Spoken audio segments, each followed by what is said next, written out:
What's up, Goose Gang? We're here today with a plan. It's a solid plan. We're going to play some Kaldheim Championship decks. Starting out with some Abzan midrange. I might stay with Abzan midrange, to be honest. How's everybody doing today? How is the Goose Gang doing? We had a great stream last night. Morning, Go Goalie. How's it going? Good to see you. Give a little goose salute to you. Boom. We're going to start out with some championship decks today. Let's go to our Magic the Gathering arena and show you this deck, Abzan Midrange by Shenhar. I forgot the actual name, and I apologize for butchering this name. Shenhar, I'm pretty sure it is, but I could be wrong. We're playing this deck today, and I'm going to explain it to you as well. And I'm going to make this for the YouTube as well. But Go Goalie, good to see you. I appreciate you hanging out.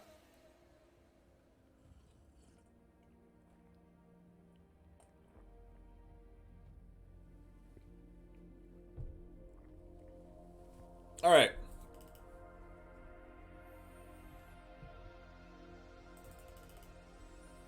So,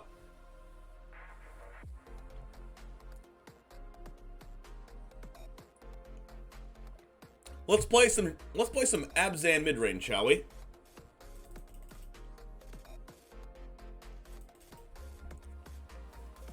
All right. Welcome. This is Charizard James here with another deck and gameplay video. We have an Abzan midrange deck from Shenhar from the Kaldheim Championships. Let's go over the deck real quick so we can get into some matches and get the ball rolling. We have 4 Thoughtseize, 4 Baffling End, 4 Wallet Blossoms, 4 Mazemind Tome. And I'll tell you why I like this deck so much after I go over the cards. 2 Mythos of Nethroy, 2 Kaya Orzhov Usurpers, 2 Oath of Kayas, 4 Knight of Autumn, 4 Extinction Event, 4 Binding of the Old Gods, 4 Yasharn, 3 Elspeth Conquers Death, 3 Yorion, and 2 Amaria's Call. I love this deck, and I'll tell you why right now. We have the best mix-up of proactive and reactive plays I think I've ever seen in a deck. We have, and I'll tell you, at every point in the mana curve, we have a way to be proactive and a way to be reactive. We have proactive, Wall of Blossoms, Mazemind Tome, Thoughtseize in the beginning of the game. Turns 1 and 2. We have reactive, Baffling End. We have proactive, Kaya Orzhov Usurper, and Knight of Autumn. We have reactive, which is Knight of Autumn can be again, but we also have Kaya and Mythos could be reactive again as well. We have, at turn 4, we have Extinction Event and Binding of the Old Gods for reactive, Yasharn for proactive.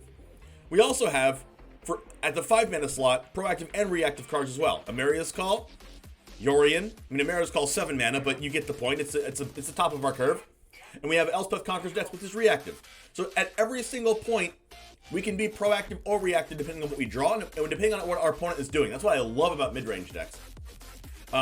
This deck is specifically more control-based than usual mid-range decks. You're not going to really be killing people as fast. It's more of a control style deck, but I love this style deck. Let's go ahead and get into the games. I'll talk about the sideboard real quick. We have Authority of the Consuls, Glass Casket, Legion's End, Necromentia, Yeheni's Expertise for a little bit of a board wipe. Now, Sahar has chosen Yeheni's Expertise over something like Languish because they want to be able to cast one of these spells. And there's so many of them that you probably have one of them in your hand already, and you get that mana push value. 3 Shifting Ceratops for the control matchups, and blue-based counterspell matchups, and 2 Ugin the Spirit Dragons for like other Yorion decks and things like that. So without further ado, let's go ahead and get to the matches. I'm super, super excited to play this. Incredibly excited to play this.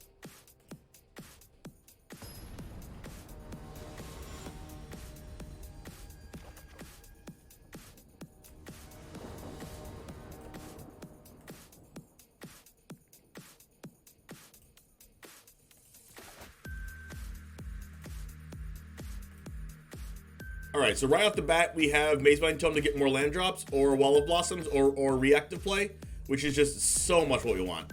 So much what we want. We're playing against Giganta, so it might be, like, Sacrifice anyway. This hand's, like, not too good against Sacrifice, but we do have Extinction Event here to kind of sweep things up if we drop 2 mana in a row. I might have to play Maze Vine Tome to try to almost guarantee us our 3rd land here if we don't draw one, but we should be good. We should be good, I think. Hopefully. Good morning, Logan. How's it going?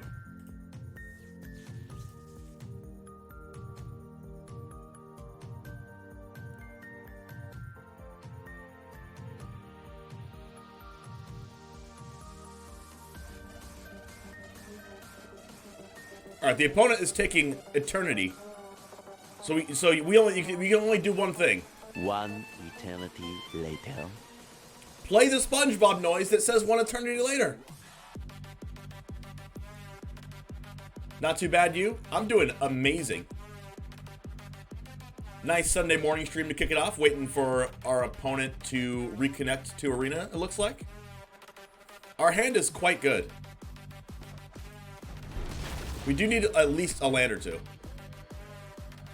If we can get to 4, we should be in good shape. Thoughtseize? Witch's Oven. Hey, look, we got a land. Now, Witch's Oven makes Baffling End a lot worse. But I think we'll be okay. I think we'll be okay. Ooh, okay. Alright, we're okay now. We're in the clear. We're in the clear. We got the card that we needed.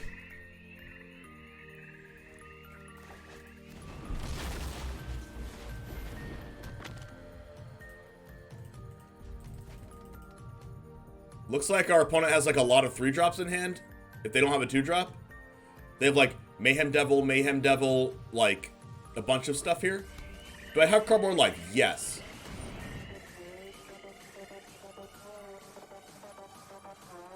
Insert Cardboard Live here. Let me know if you can see it. Should be on. I just refreshed it. Let me know if you can see it. Good now? Okay, sounds good. That's what we want. So the question is, do we just jam Yasharn here? We probably don't have a main deck answer to this.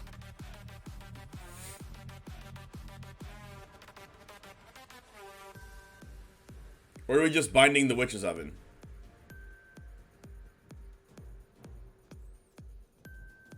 I kind of like binding the Witch's Oven here.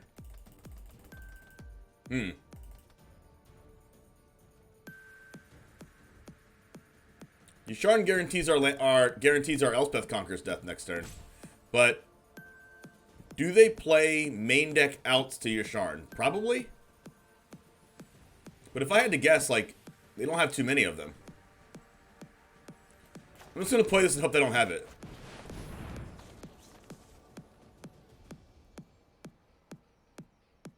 It was close between binding and this, though, to be honest.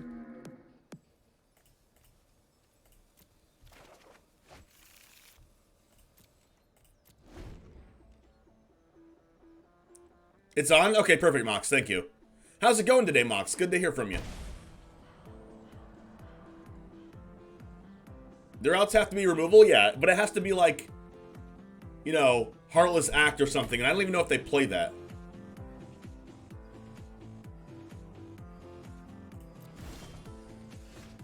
So now we can Elspeth Conquer. Oh, this is definitely a collected company here. Waiting for top 8? Sick. This is definitely collected company. So I should just Baffling End the Midnight Reaper. Metaphor, how's it going?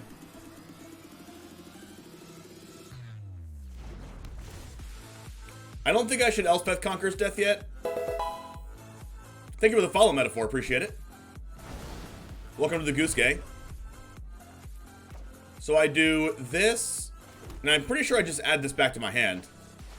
I'm not attacking because, you know, we're going to protect our Yasharn from damage and further harm. You want to try Andrew Cunha's blue-black control deck? Or are you asking me if I want to try it? I'll try it eventually.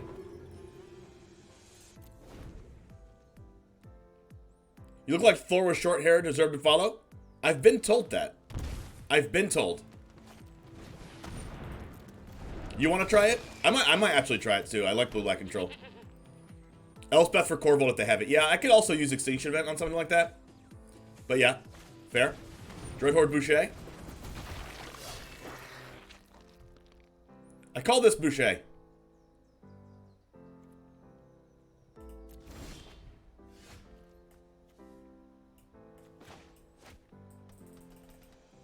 Not a lot of options, at least main deck. Even with sideboard, do they play a lot of straight rule? Yes, they play specifically cards to deal with Yasharn and other problem permanents that are green or white. They play either Murderous Rider if they're playing Collected Company, so they're probably playing a lot of Murderous Riders. But they usually play cards like Noxious Grasp. What do I do here? I want to Extinction Event for evens, but like, that would get rid of my Yasharn.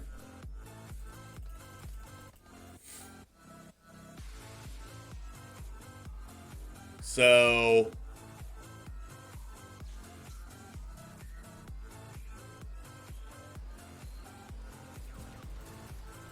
I'm kind of lost. Bind the Priest? I should start getting rid of their... They can't even use the Priest, though. I'll draw a card to see what I get first.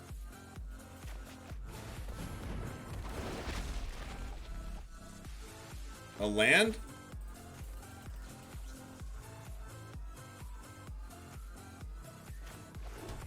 I might just bind the oven. They can't use the oven either, though. I think I'm using binding regardless.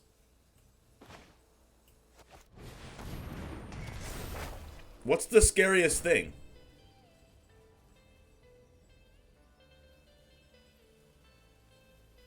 I guess the scariest thing is Priest. Just in case they do have an answer to Yasharn in the main deck.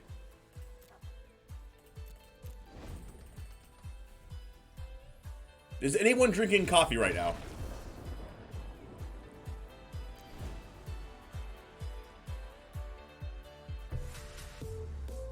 It turns out Yasharn is so freaking good. Is this an Authority to the Consoles matchup so I don't get killed by cats?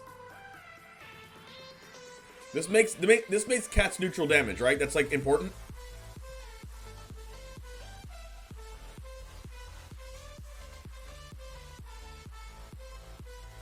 Legion's End, Glass Casket.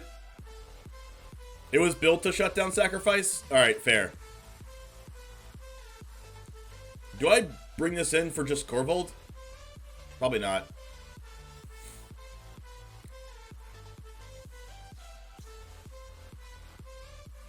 I can kind of tell it's built to shut down Sacrifice with 4 Knight of Autumns and Kayas and stuff.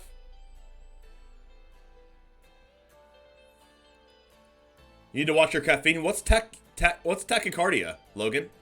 I have no clue what that is. Can you enlighten me? I have to cut 6 cards? Alright, I guess I'll cut Thoughtseize.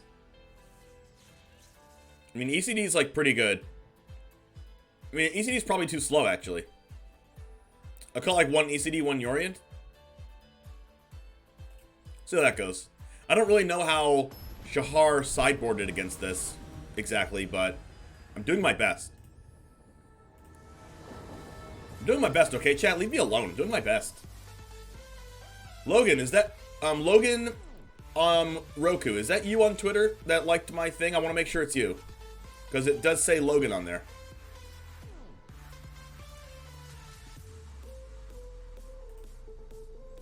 I know, I was kind of joking, Mox. If anyone isn't familiar with my background in playing card games, excuse me while I pick my nose like an absolute ape. I competitively played a bunch of card games, and Magic is the one that I ended up with and liking the best, I think. I mean, I have a nostalgic history playing Yu-Gi-Oh, though. Yeah, Logan McDonald's. Yeah, I just don't want to dox you. I don't want to say your last name on freaking live. Alright. Wall of Blossoms kept us in the game last game. We'll see if it can carry us this game. Wall of Blossoms definitely carried us last game. Oh my gosh, McDonald's not even your last name? Alright, sounds good. Not doxed. Not doxed. That's funny. And hilarious. If no one's familiar with me in my card game history, I started out actually my first ever time seeing cards was Yu-Gi-Oh cards.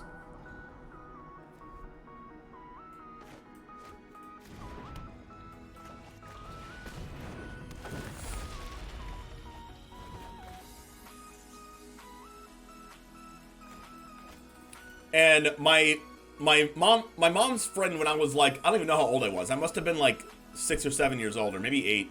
I don't know. Maybe I was older than that, 10, I don't know. Pardon my sniffling. I don't even know if it's allergies. I'm not even sick. I'm gonna do this.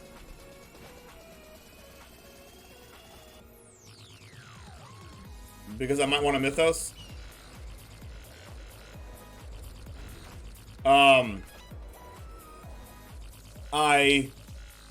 My mom's friend Mike had a son and a daughter. Son's name was Carter, and I spent some time with Carter.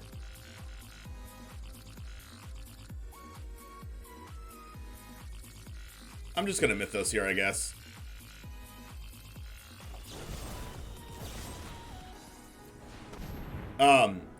And it came upon a time where we were in a parking lot one time, and Carter had got this new thing called Yu-Gi-Oh! And it was like the first set of Yu-Gi-Oh! And I was like, what is that? And he was like my best friend at the time. And I was like, huh, interesting. Carter's into these Yu-Gi-Oh! Cards. Can I get a pack? So me and my brother begged my mom to get a pack. So we got a pack. We started collecting these cards and playing them, and we got more packs, and we ended up making a deck. Now these were awful decks with like random cards that some of the normal monsters we gave random effects. Like you play this card and you win the game. No lie. We're saying if you draw this card and you play it, you win the game. We were like 8 years old. You know who cares? Who freaking cares? We won the game if we drew this one card. And you know what? And you know, my brother was like super young at the time because he's like 2 years younger than me. I would make up rules. I would say, oh my gosh, I survived that one life. And I was dead. He killed me. But like, I was like, oh my gosh, I didn't calculate it right because there was no like phone calculators at the time. You had your actual like freaking TI-89 ancient calculator. And it wasn't even that. It wasn't even that new. Like that came out after this. I'm talking like really old, like analog freaking calculator.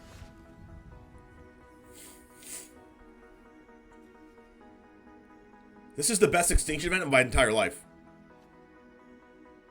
I don't think I'm ever getting an Extinction event better than this.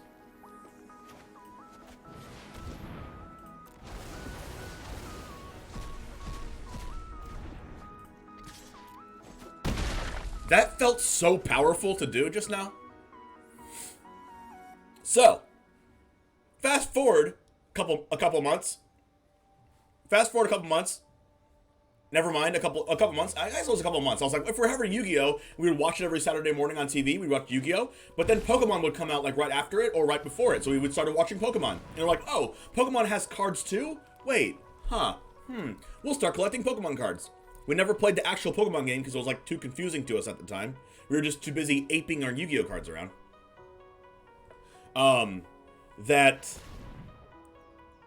We just started collecting them and putting them in binders. We just collected them, did nothing with them, just collected them.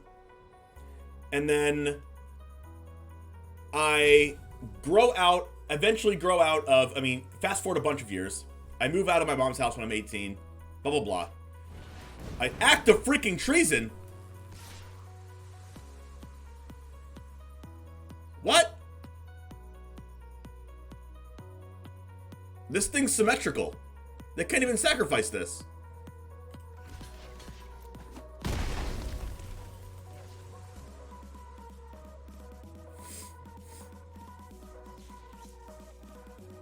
They can't sacrifice this, right? Yeah, they... Oh! Ingress rampage yourself! They found the out, chat. They found the out. Act of treason, rampage yourself.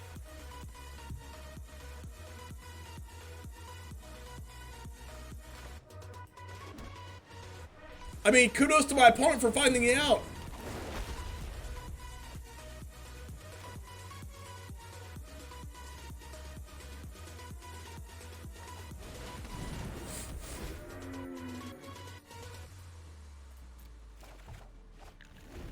Alright, so 2 Yasharns later. That felt so satisfying. That felt so satisfying. Jeez. Oh wait, we won a game with this last night, didn't we? No wait, did we win a game with it or did we lose? I forgot.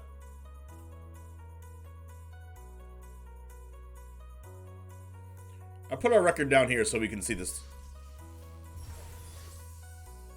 in a bit. Moving on. Yasharn concede, yeah. So moving on to the part of my question, how I got into Magic. So, long story short, I move out when I'm 18. I move back into my mom's house when I'm 20 something. I'm like 21 or something. 22. So, I find out that my brother's still playing Yu-Gi-Oh! And he's playing Yu-Gi-Oh! Competitively now.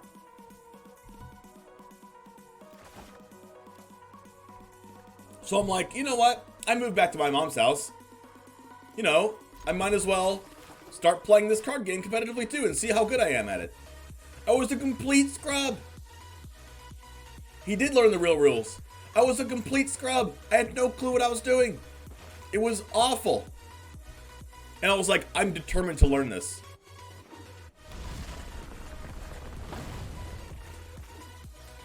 And I ended up learning things from him and some people that he was hanging out with or whatever. And I built a deck and I was doing like kind of okay, not that good. He was still like the GOAT of freaking Yu-Gi-Oh! Not really, but he's very good. Oh, come on now. Infinite burning trees. Alright, play the third burning tree. Alright, we'll take a crawler. At least I have baffling end.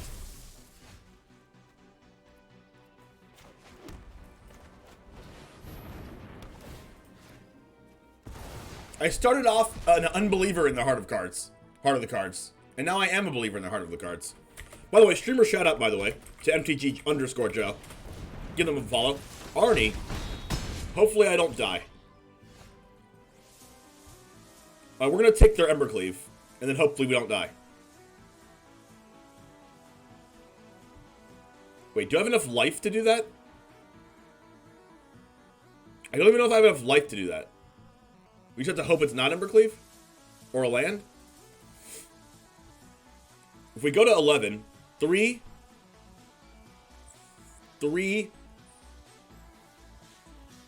4, 5, 6, 7, 8. We go to 3. We cast this, we block this, we die. How's it been on the ladder? This was my first match today, and it's been okay. I've determined that I can't Thoughtseize.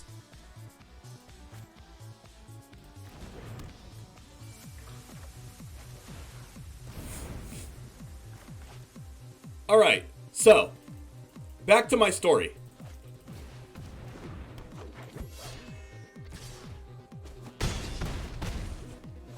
Alright, so here's the plan. I have no clue.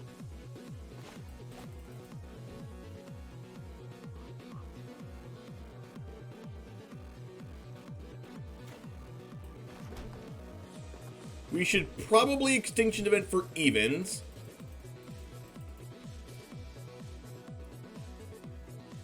Well, evens and odds is the same amount of damage. But if we extinction event for evens, we can Elspeth Conquers Death the Arnie next turn. But if we extinction event for evens, we take 5, we go to 1, and then we die. So we have to extinction event for odds. If we extinction event for odds, we take 4, and then we binding the burning tree and we die.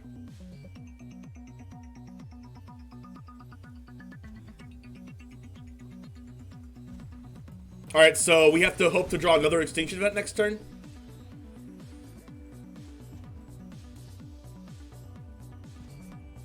Pretty sure it has to be odds. But it's very, very likely that we die. Okay, that wasn't Bone Crusher. Alright, so I decided to play competitively. I was playing a terrible deck. Alright, so we're like almost dead. Ooh, we can gain life.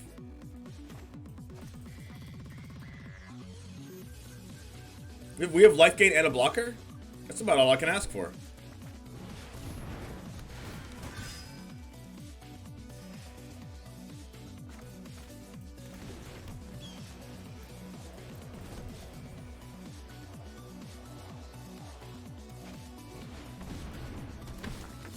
So you're saying there's a chance?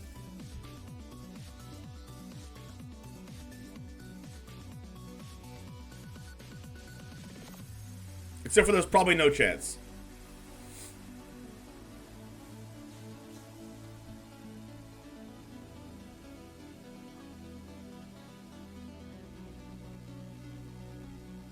Yeah, I should probably save the blanket with Yorion.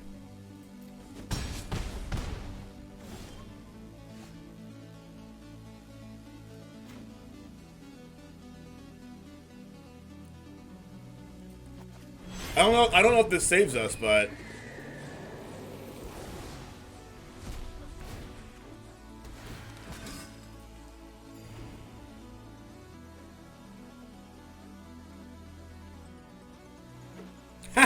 it saves us! It saves us! Yes! Yes!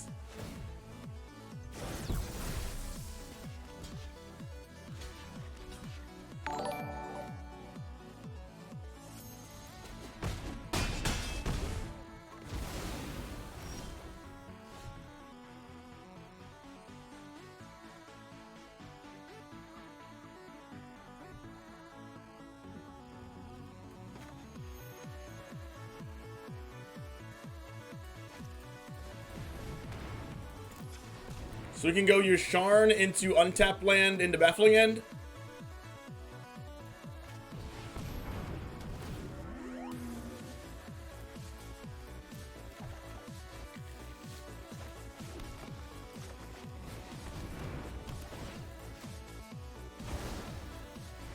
So we have to kill them before they draw Bone Crusher, right? I'm doing amazing Dark Blade. How's it going for you? Collector of the pelts.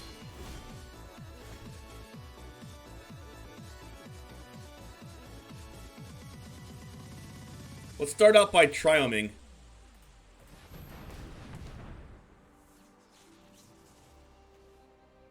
I could play Naked ECD.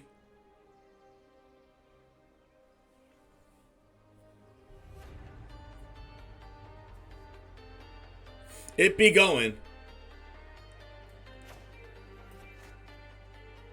I kind of want to draw a Mazebind Tome or something.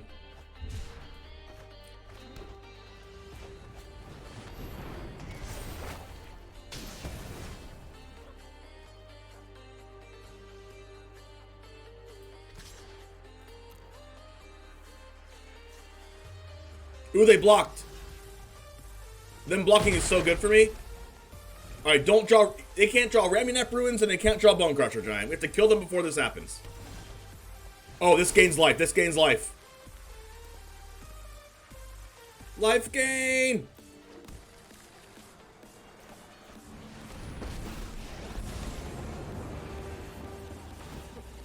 Nothing phases me. Really vanished.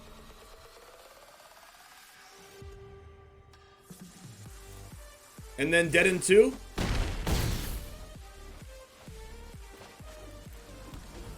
Don't deal 4 damage. Questing Beast! Questing Beast. Alright, good.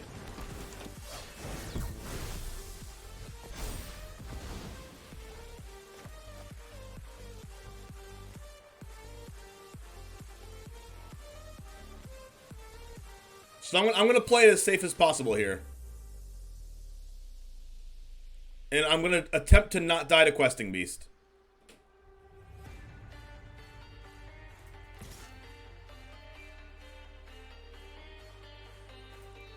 But if I don't attack with both, I die to Cleave. And they have more Cleaves than Direct, and they have the Questing Beasts. I die to Cleave if I leave the Brawler there.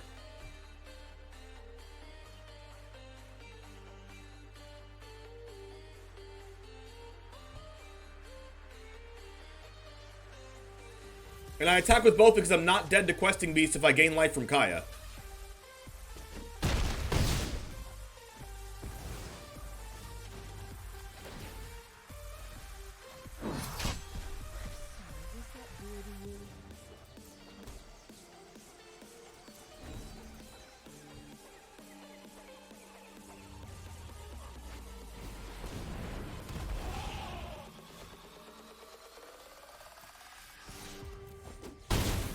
Nice.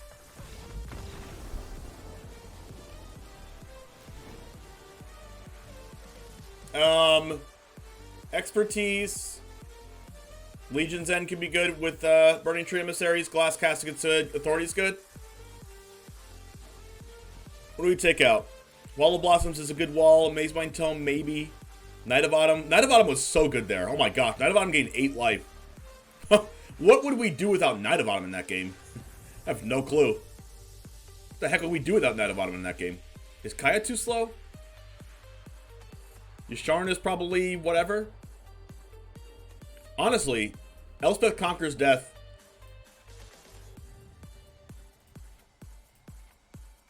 And Yasharn are all too slow, I think.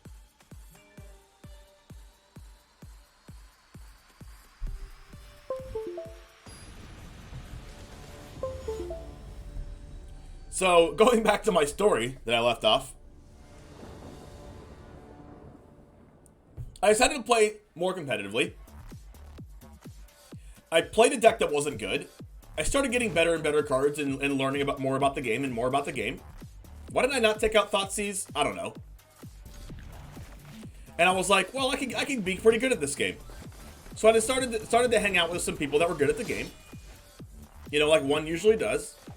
And it turns out that one of the people that were playing with us would eventually, in like 5 years, become the head judge of Worlds. He was he's a very, very good and still is a very good judge. So he's very, very, very talented.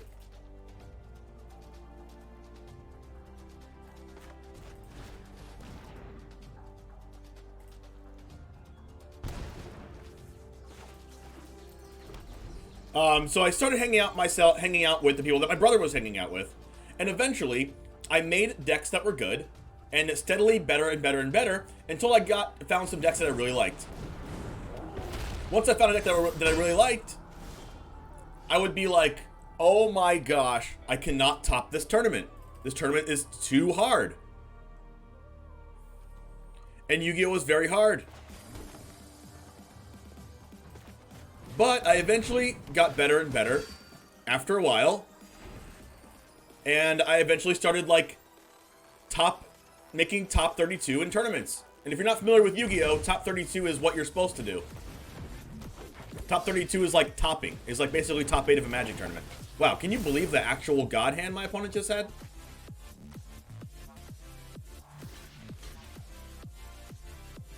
Wait, I blocked this so I can Extinction Event for odds. This is 5-head.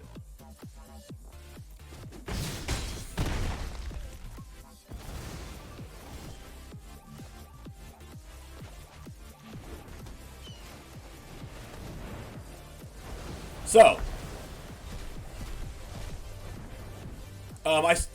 and then I broke into the top 32 for the first time. And the first time I ever made top 32, okay, this means I want Elspeth Conquers Death again. The first time I ever made top 32, I made 3rd place. And I was like, oh, I can probably do this thing.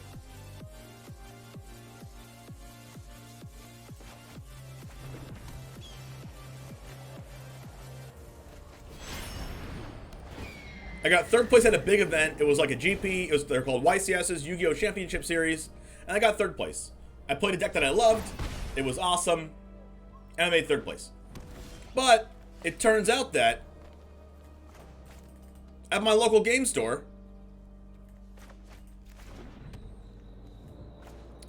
they played Yu-Gi-Oh! And Pokemon at the same time.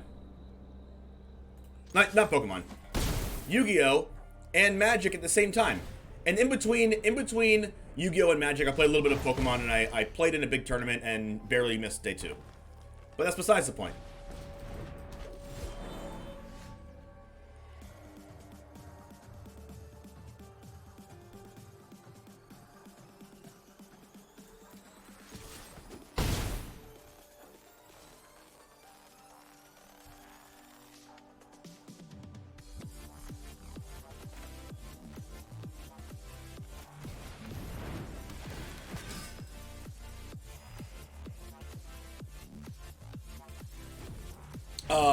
So it turns out that Yu-Gi-Oh! And Magic were played in the same day. And I was like, well, I can't choose. I have to choose either one of them.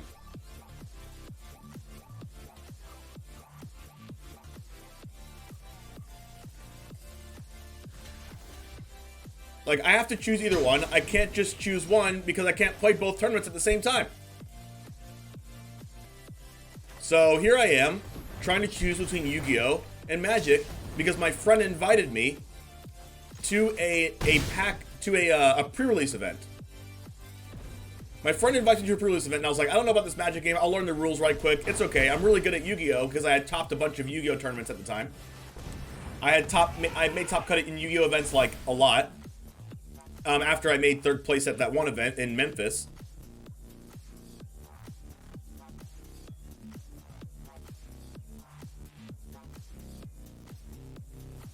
So I was like, I don't know. I'll try this game, I guess. So I tried it, and I bombed. I did terrible.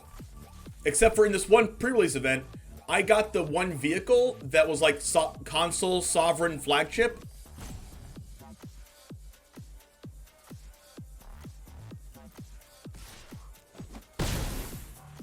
And it was like busted.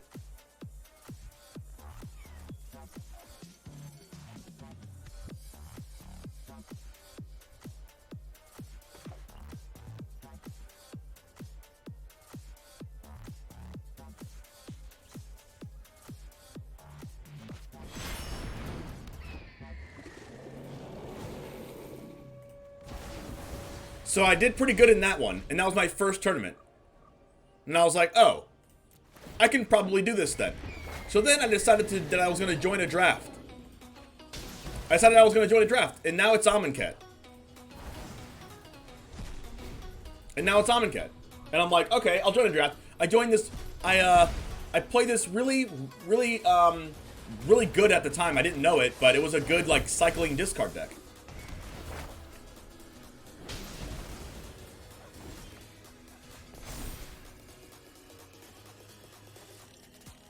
It had like the demon that you can cycle and discard. Like whatever it's called. I forgot what it's called. What's the demon that when you cycle it, everything gets -1/-1? Well, I had that card.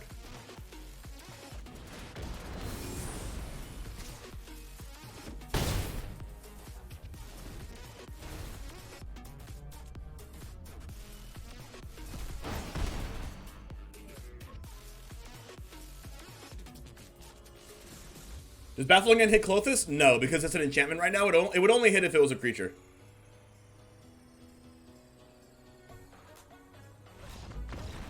Wow, so we beat Gruul on the draw. Is that even possible? Is this deck good? We just beat Gruul on the draw. Sure.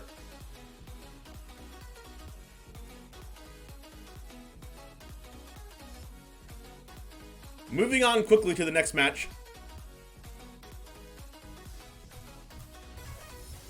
Oh my gosh, I did Darkblade. I tweeted it. I tweeted the card Darkblade.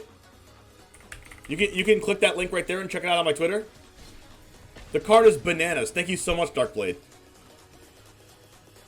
Yeah, they played it, but they kind of had to play it. They didn't really. I guess they didn't really have to, but they did, and they did it, and we did the thing. So I decided after I played that draft, which was with I might have even had a I definitely had a cycle discard deck. It was based on like cartouches, and then like there was this card that said when a cartouche enters the battlefield, add it back to your hand, and then you like draw 3 cards. When it enters the battlefield, it was like a super good discard cycling deck. And as soon as every time I drew that god, I just won the game because it gave everything -1/-1 counters. And I was like, okay, well I did good in the pre-release event. I did good in this other event, in this random draft that I entered. All right, cool. Magic is fun. But then I went back to Yu-Gi-Oh. Go figure. I go back to Yu-Gi-Oh. Of course, why not? I went back to Yu-Gi-Oh because I was like, whatever. I'll play this game. I'll play Yu-Gi-Oh again. So I played Yu-Gi-Oh, and then I started topping more tournaments. I top 8'd some regionals. I topped a couple YCSs. And then I was like, all right, well, and then one of my Yu-Gi-Oh friends decided that they wanted to play Modern, out of nowhere, because he's all into investing and making money and stuff. And he was like, dude, James, you have to play this format of Magic called Modern. And I had already done good in 2 previous tournaments in Yu-Gi-Oh. They weren't Modern; they were just like draft and freaking pre-release. But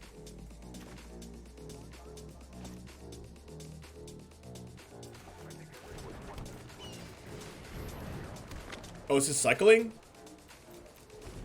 I have not played against cycling in Historic before, I don't think. But,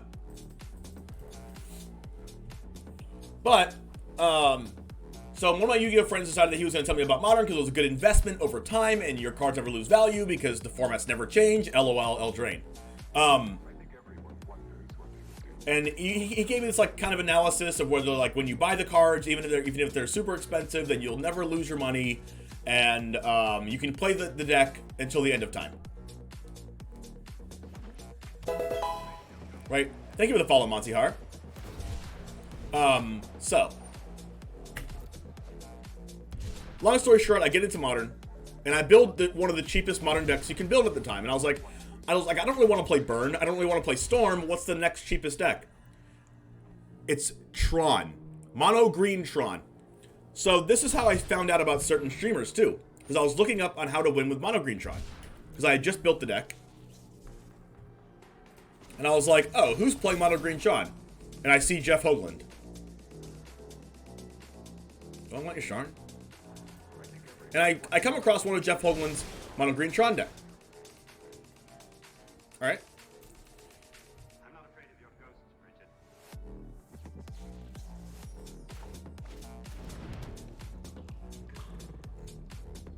Come across one of his Mono Green Tron decks, and I decided that I was going to binge on every single Mono Green Tron video he did.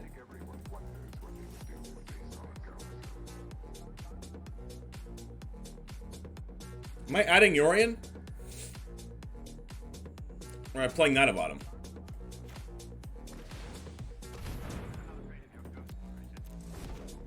Okay. So I started binging on Mono Green Tron videos, and then I started watching his other videos that weren't Mono Green Tron. This is when I started watching Twitch. So I started playing Mono Green Tron, and I played against some good people at my locals, at my locals, which is Cool Stuff Inc. If anyone's ever heard of them, they sponsored the Stream League that I did, and they also sponsor different streamers like Jim Davis, Jeff Hoogland, MTG Nerd Girl, Ali Eldrazi, and Frank Lepore.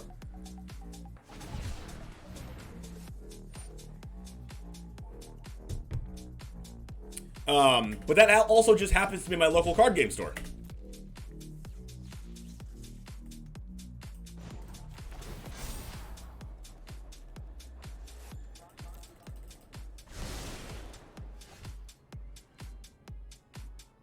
They're just gonna Zenith Flare me. I'm gonna die.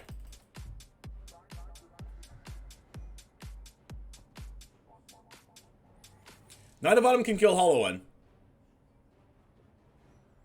So I guess I'm playing Yasharn.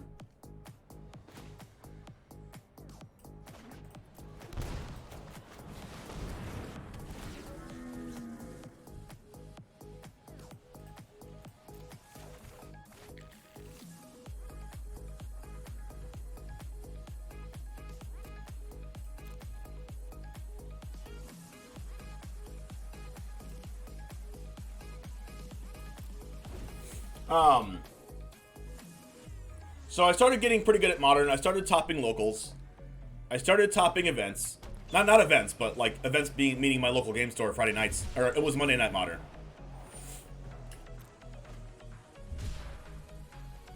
So I started, there was some good players at my locals too.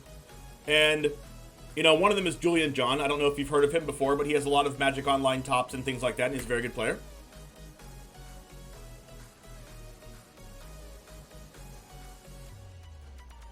And then I started, like, I beat him a couple times in the Mono Green Tron mirror match. And I'm like, okay, if I can beat him, then I'm probably pretty good. Even though Mono Green Tron isn't like the most skill intensive deck to play. So then I decided that, well, me and my friend Raphael decided, which is 0-20 in chat. I don't know if he's in chat right now, but he comes in chat from time to time. We decided that we were going to try out Standard.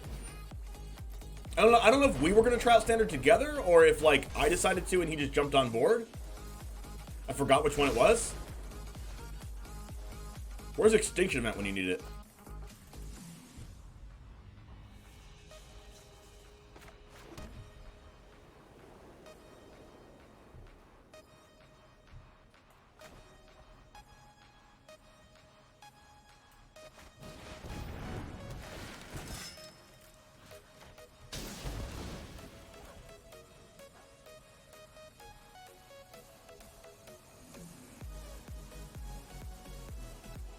So we started playing Standard decks, so I started watching more Jeff Hoogland YouTube videos.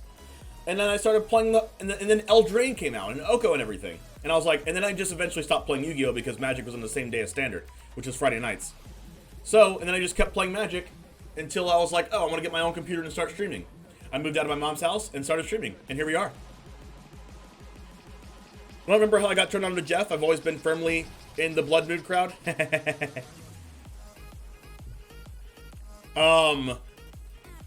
I think I'm actually playing this other Maze Mind Tome to like get the life gain coming still. Sailor Alderin, thank you very much for the follow. I'm pretty sure I just killed them and I jump blocked the Flourishing Fox with Knight of Autumn. Or do I blink the Knight of Autumn if they play another hollow one? Interesting.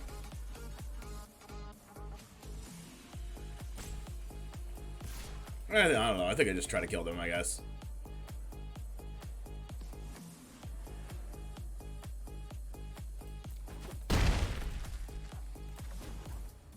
I'm going to gain life with these Maze Mind Tomes as fast as humanly possible.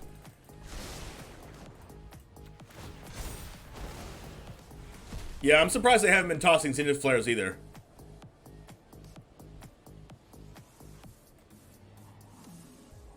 I mean, Wall of Blossoms can block the stupid fox. And I can go Wall of Blossoms Binding next turn. I mean, I have to kill them or else they're just gonna freaking win.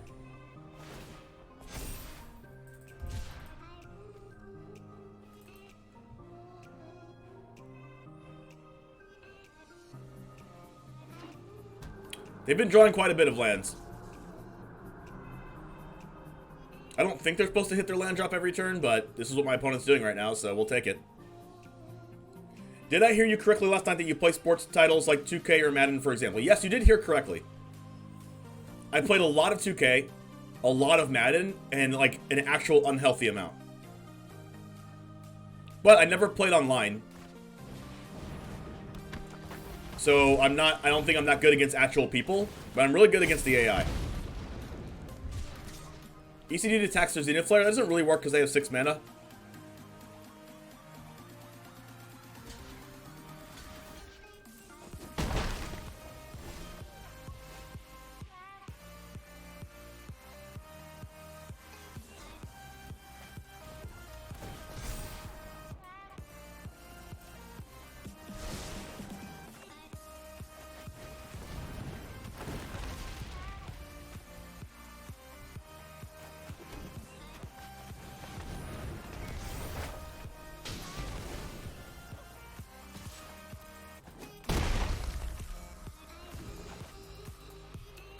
I really wish I had the the 3-mana thing that exiles the graveyard and hits the card out of the hand.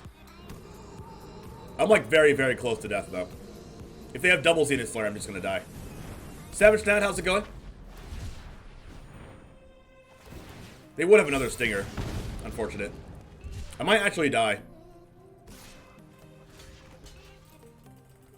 But I do get to binding their other Stinger.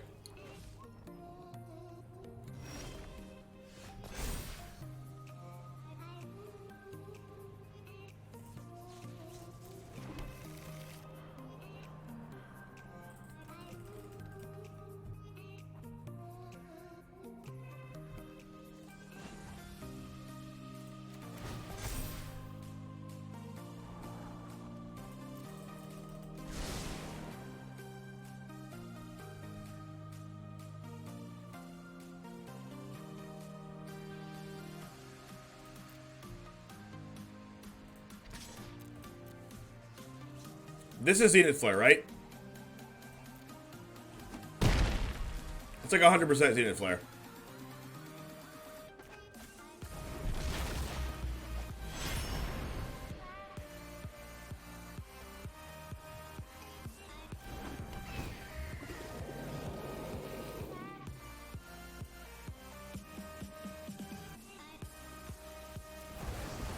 Gotta be the Pew Pew.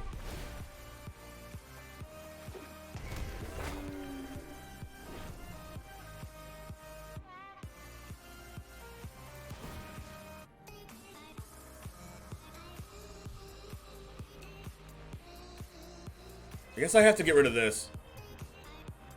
Oh, this shuffles my library regardless of what I do, right? So binding on top wasn't that good? Oh well.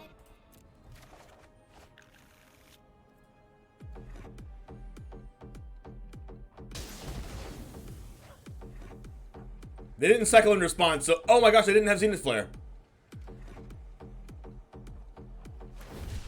How big is Flare? Enough.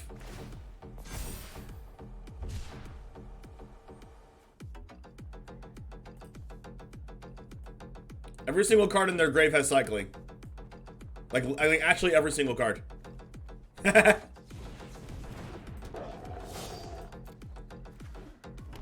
Menace, discard gives +1/+0. Okay.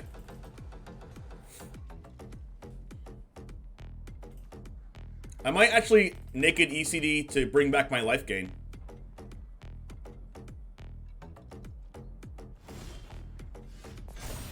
Ooh, Baffling Hand's good. Flare's only 19?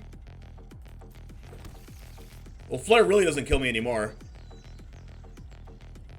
I could make them block with the Flame Blade Adept. I guess I can draw a card first. But if I draw a card first, they just, like, bong me in response.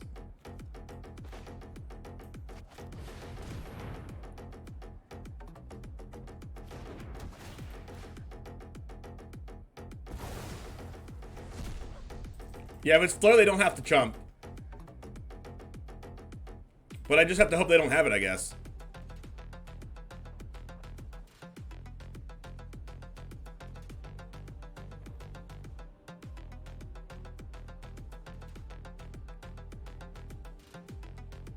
I could, like, play Maze Mind Tome, draw with the Maze Mind Tome I just played. I could play Maze Mind Tome, draw with the Maze Mind Tome I just played, and potentially draw Thoughtseize.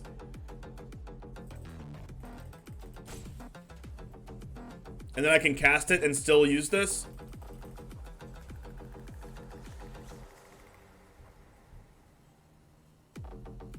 Or I can just, like, ECD to try to eventually bring back, like, my Knight of Autumn.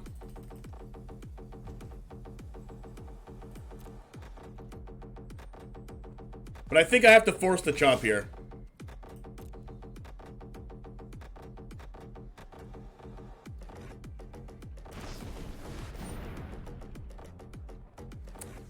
That feels bad.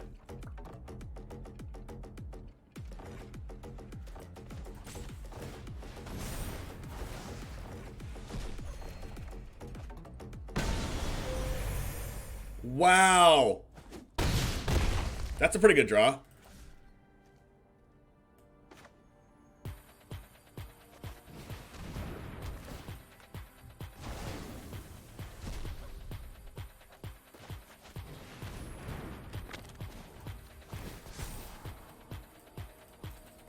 Alright, please don't draw Zenith Flare. I don't even know if I have Graveyard Exile.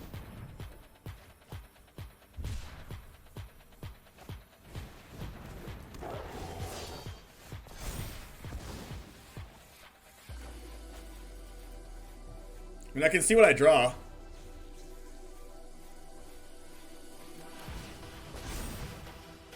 Oh. It's kind of good.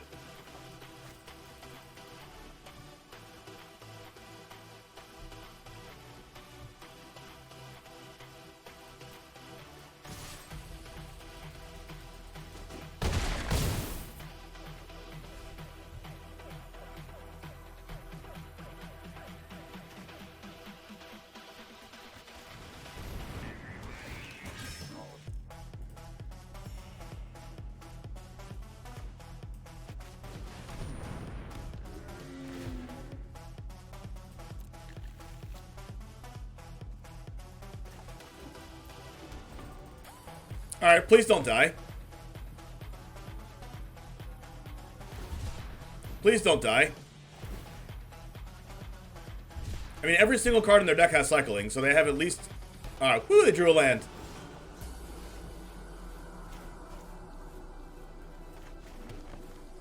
So they blocked your Sharn and take 6. Removal spell. Not fair. Just not fair.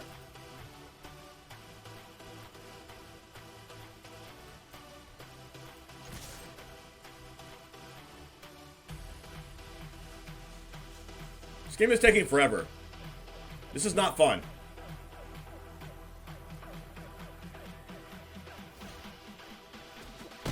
Just kidding, it's fun. Just kidding, it's fun.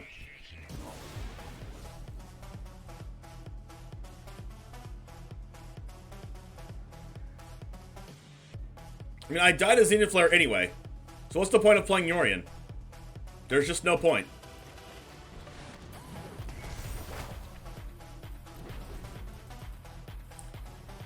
Let's survive a turn! Survive, chat! Survive! We got this! Draw land! Survive! Alright. Zenith Flare, one time for the one. Don't draw it. Thank you! Game's over.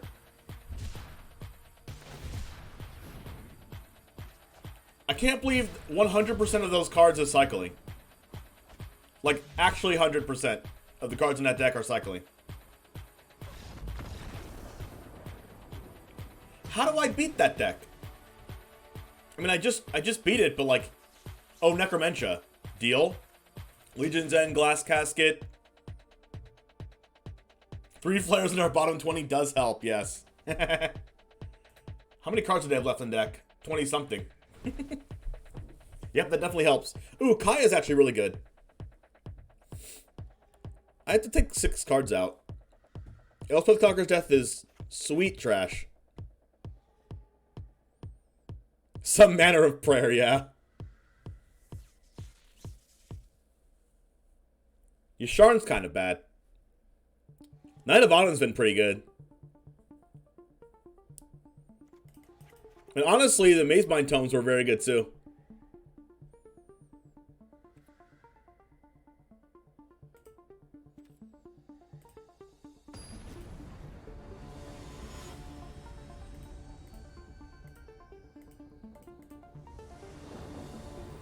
So yeah, that was my entry into Magic and streaming story.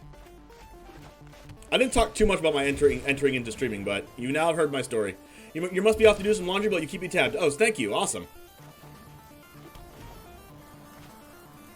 I have white mana here, so I can Baffling End or Wall of Blossoms if I'd like. Looks like a Baffling End.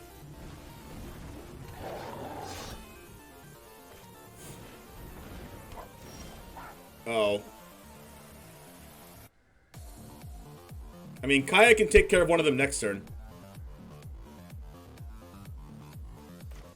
What's the scariest card? I mean, I guess they both gain power, but this one gains permanent power, Flourishing Fox, and it has cycling, and Flame-Blade Adept doesn't have cycling, so it's more worth it to exile the one with cycling.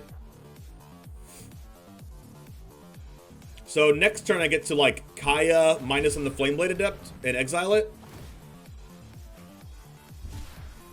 This is what I love so much about this deck, to where I can have proactive plays like Wall of Blossoms, but I have to be reactive. I have the same mana slot reactive cards. This is till end of turn, right? Yeah. You still don't know why Jeskai Cycling isn't played in Historic? I have no idea. Maybe they don't want to play, like, I don't know. Maybe this deck is just worth playing as it is. But you should definitely try it.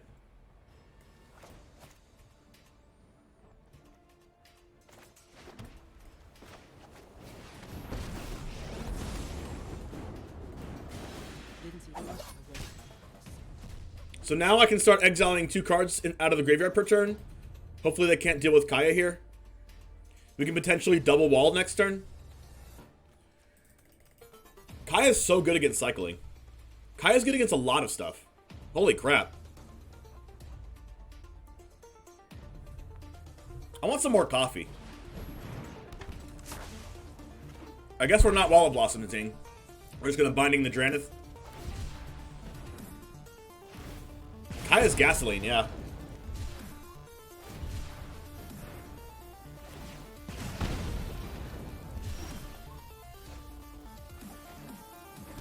It feels kind of bad to shock myself here, but they don't have 13 cards in graveyard for Zenith Flare anyway.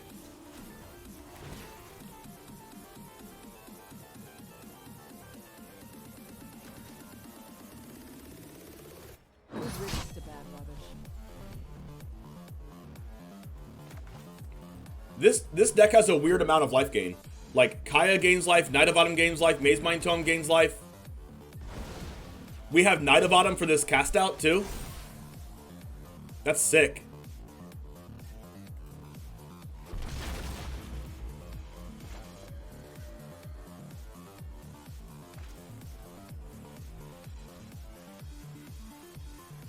I can also Yori in the Binding.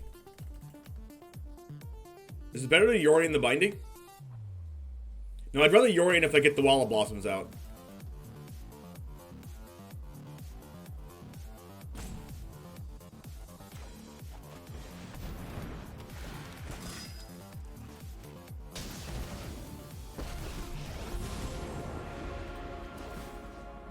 Glad to be here. You're not welcome here anymore.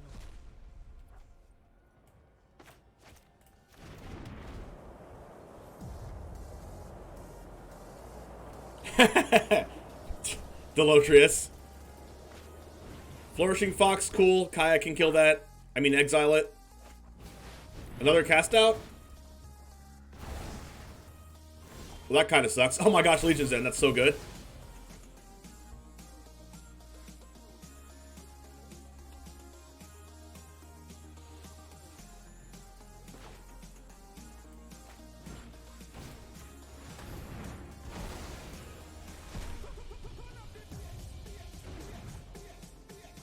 I could have Yorian the Knight of Autumn, though.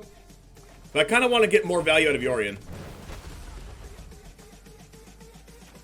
And do this.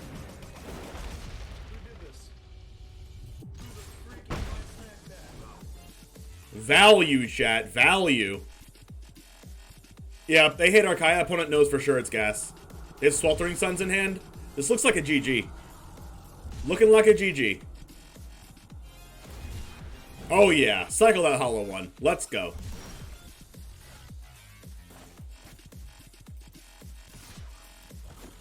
Yeah, they pretty dead.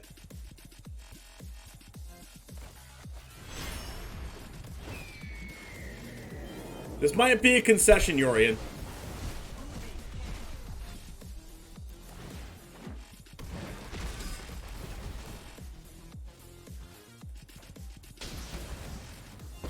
Just kill every cast out. Necromentia! I like a good fight. Yes! This deck does everything! This deck does everything! Was that 3 matches in a row? This deck does everything. I'm gonna give a quick recap, but I think I'm still gonna play this deck. I'm gonna give a quick recap on some things that we've learned from this deck. And the only thing we've learned so far is, I kid you not, is this deck's unbeatable. Thanks, Brock Sampson. Thanks for the follow as well. Let's go over a quick recap of this deck. This deck is Gasoline. Who's the original creator of this deck? Now, I don't know who's the original creator of it, but I know who played it to top 8 of the tournament. So Shahar Shenhar played this deck to top 8 of the tournament. Gabe Nassif made it. I mean, maybe Gabe took it from someone else, but yeah, maybe Nassif did make it. All right. Final thoughts. I don't think I'll change anything. As far as I'm concerned right now, I would just play this deck the way it is because it seemed really good. If you like certain pet cards other than other pet cards, if you want to hate against goblins more, play more Authority of the Consoles. If you want to hate against auras more, play more Legion's Ends, but like, or if maybe you want to play Languish or something, but I don't even know if I'd play Languish because we have Yasharn. But thank you for watching this. If you're watching this from YouTube, we're going to continue to play it on Twitch here because I like this deck. And have a wonderful rest of your day, folks, and I will definitely see you next time for the next deck. All right. LSV was talking about it on his podcast. Sick. What's in store for us today? Ooh, that's a cool sleeve. Does anyone want me to get this sleeve? This deck has 36 lands and 44 copies of Pot of Greed. You don't know Pot of Greed until you've seen this coming. You never saw this coming! I summoned Pot of Greed to draw 3 additional cards from my deck! Yeah. Yep. I summoned Pot of Greed to draw 3 additional cards from my deck.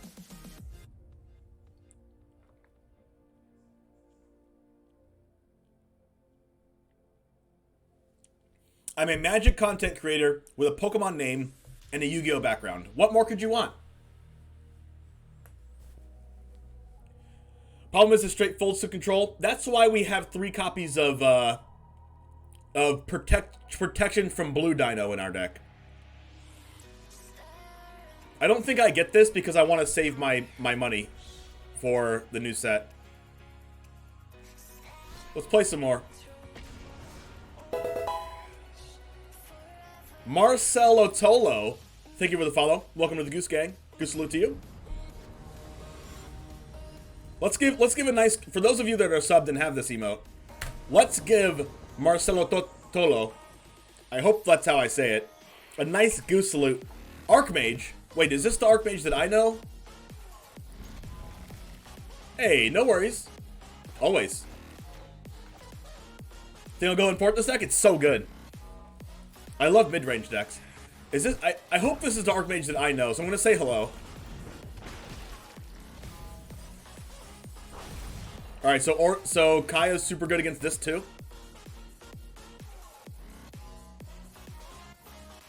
We'll make sure to play a Swamp on this turn because we have Castle Lockdwayne in hand.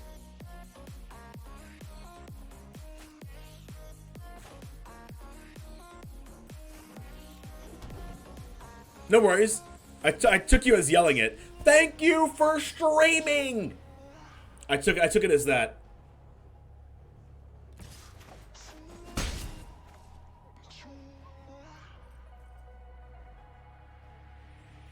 If anyone else wants to hear any other cool stories, I have a lot of stories to tell. Story time with James. Look at this swamp. Smoldering. Well, that's an awful card. Here's my wall. That one time at band camp? Sick. I see what you did there. I mean, I can exile Stitcher Supplier, but... I mean, they're probably going to Village Rights at this turn anyway. Young Pyro. Oh, God. Am I dead? I might be dead.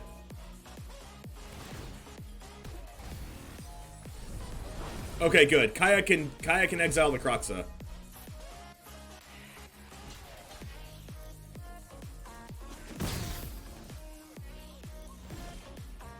Oh, Bafleyan's good too.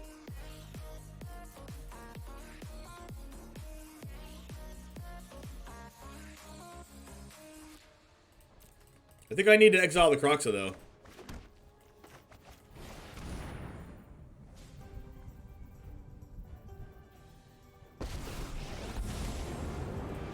I'm pretty far behind now. The cooler the opponent, the sweeter the victory.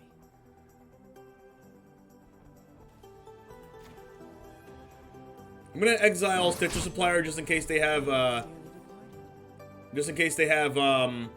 Claim Fame and want to mill some more cards. I don't know how my opponents always draw Village Rights. Like, multiple a game.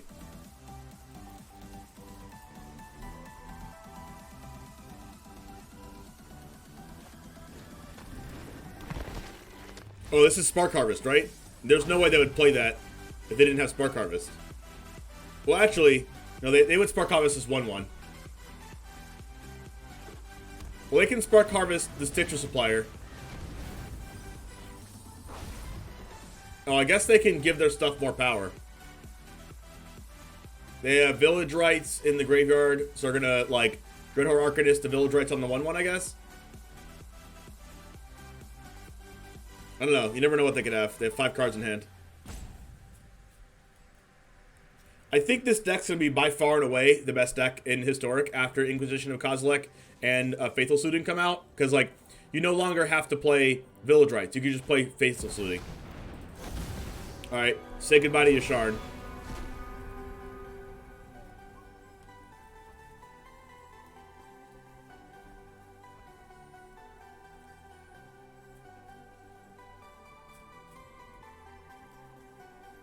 Oh, they could fame the Valky.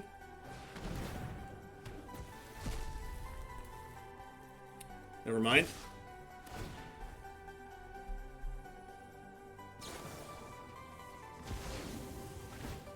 This is just so good. Opponent has like 6 cards in hand still. That's like so crazy. You must feel pretty smart right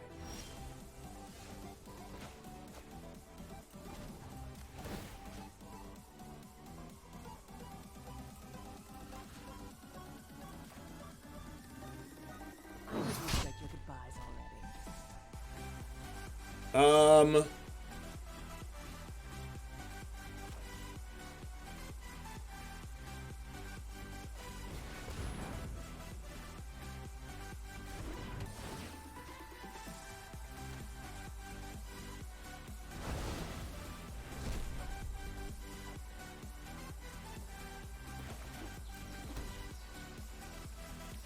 I'm like way dead, right?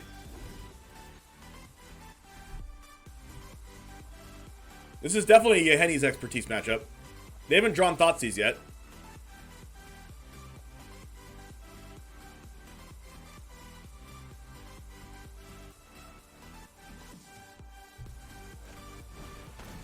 Alright, how many Stitcher Suppliers are they going to draw?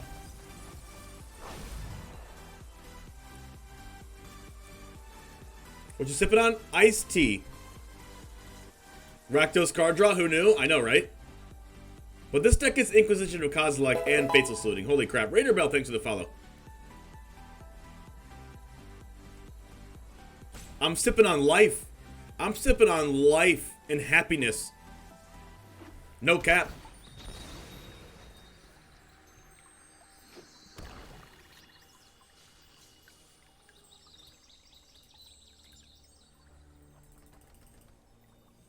Not sure how I wasn't already following.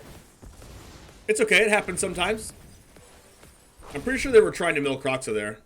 Too late, opponent. Not to... Dreadhorde Arcanist is so annoying. Oh my gosh. Can you stop, please? How many Claim Fames are they going to draw? They've drawn like 3 already.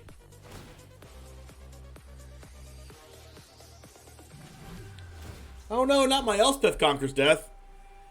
I mean, I guess ECD kills the Luris. I don't have a sweeper, so I'm pretty sure I'm dead. Yeah, unfollow whenever I punt and then follow back again.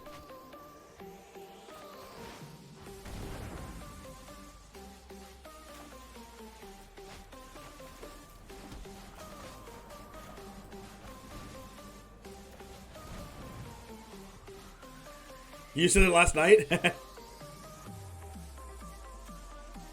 Yikes.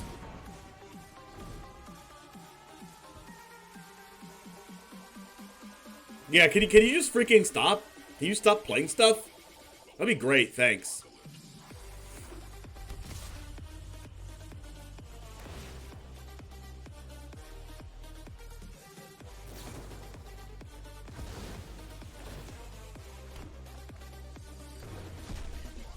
They just draw way too many cards. Like, they cast Village Rites. They cast another one because they drew another one off the Village Rites, because that's what happens. They cast Dreadhorde Arcanist and just keep on casting them. They hard cast Tibalt. What? They took my sweeper. I was about to draw that. Are you serious? What the heck?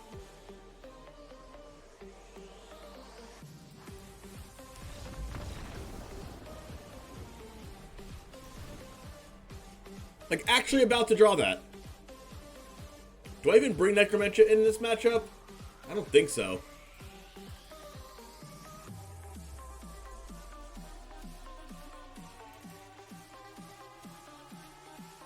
I don't think Authority is good, but it might be. Probably not.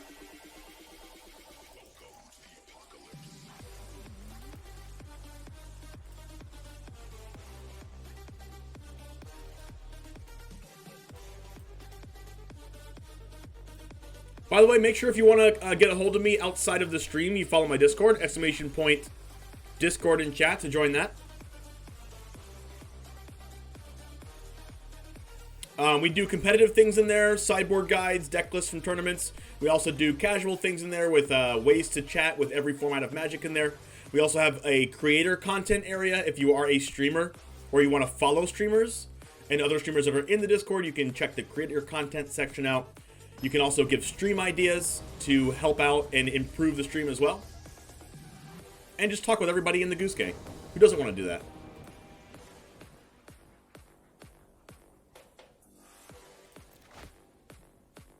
One land Andy. What time does top 8 start UK time? I have no idea. I don't even know what time it starts for me. Yasharn's pretty bad. But it might be better than Night of Autumn.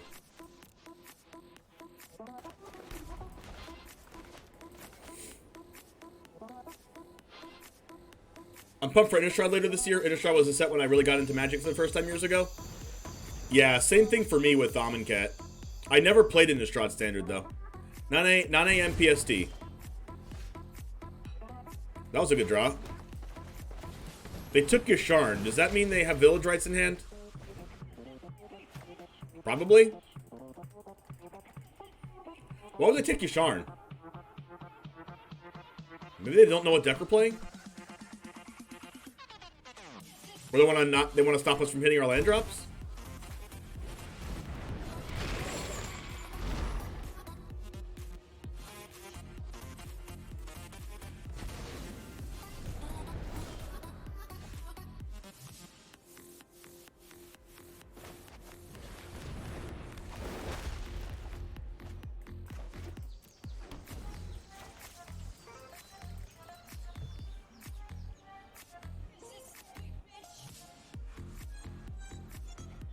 So 9 a.m. Pacific means that it starts in 30 minutes.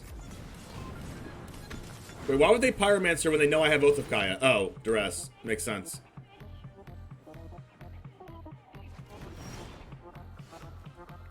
I mean, I could Extinction Event, but like... Should I Extinction Event? If I Extinction Event now, it plays around them discarding it out of my hand.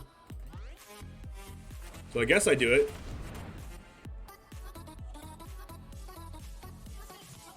Too late now. I could have used Yorion to like draw more cards, but like that doesn't stop them from thought seizing me though. And we already know they play Duress, so they play Thought Seize and Duress. Alright, I'm pretty sure I just die now.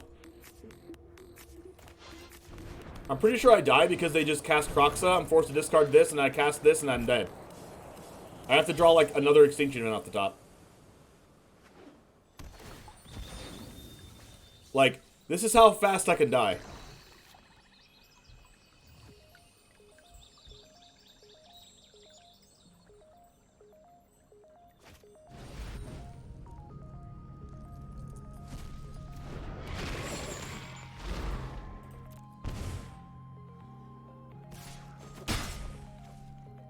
I have to draw an answer like right now, and nope, I didn't.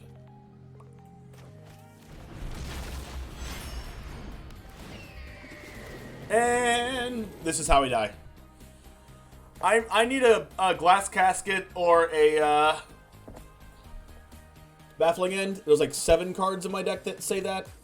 Glass casket, baffling end, 7 cards. Extinction event, 3 more cards.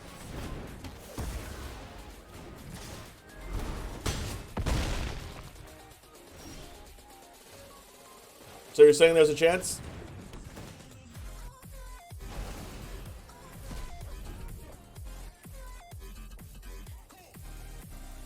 Well, they're just going to go like Luris, bring back Crokeyz out of the graveyard, hit me for 3, then I go to 2, and then I'm forced to draw something else again.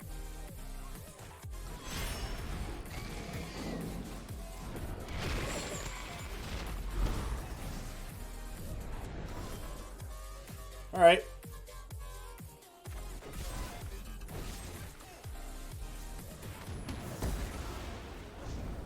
Alright, now I'm forced to draw something to get rid of this Stitcher supplier, because I'm going to go to 1.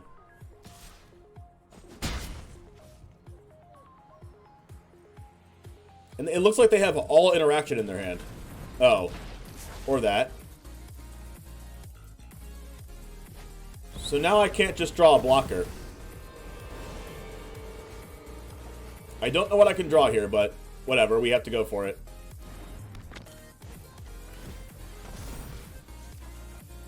Oh my gosh. That would have been so good. 1 card away.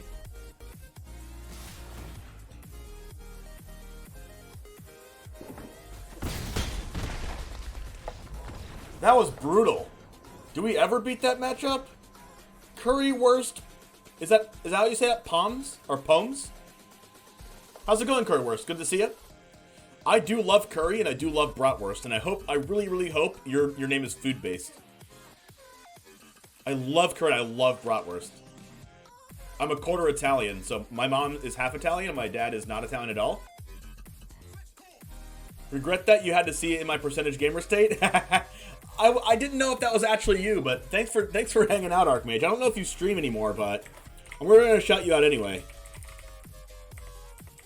Shout out to Archmage. Archmage destroyed me.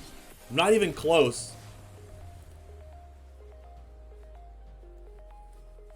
Thinking about getting back into it? That matchup wasn't even close at all. Holy crap, Archmage.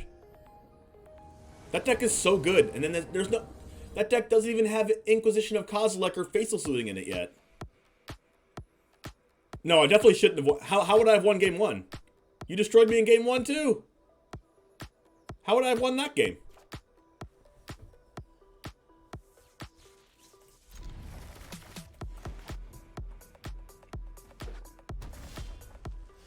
I exiled your creatures instead of village rights? Oh. I wanted to gain life, but yes. No, I exiled your creatures because I was playing around Claim. Because you had Crokeyz in the graveyard, and if you had Claim, then Crokeyz was live. So I was playing around that. That's why I kept exiling your Stitcher Supplier. But maybe that was wrong?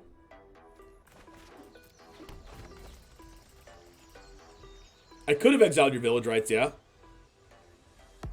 But I was playing around you having Claim and milling more cards.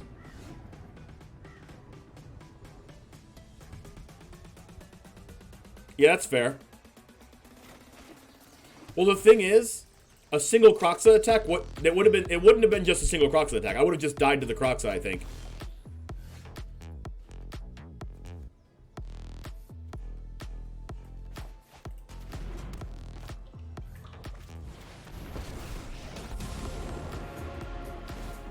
I like a good fight. Pack your bags and hit the road.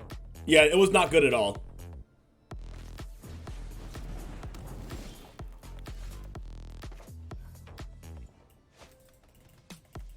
You're so confused right now?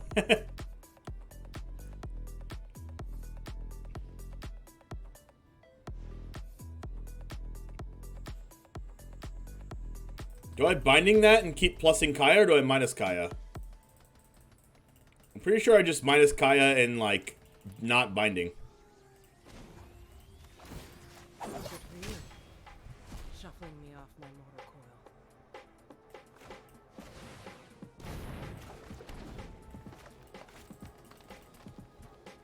What have I been seeing more of? Yeah, what have you been seeing more of, Archmage? And also, what have you been losing to? What is this deck? Kite Oven deck?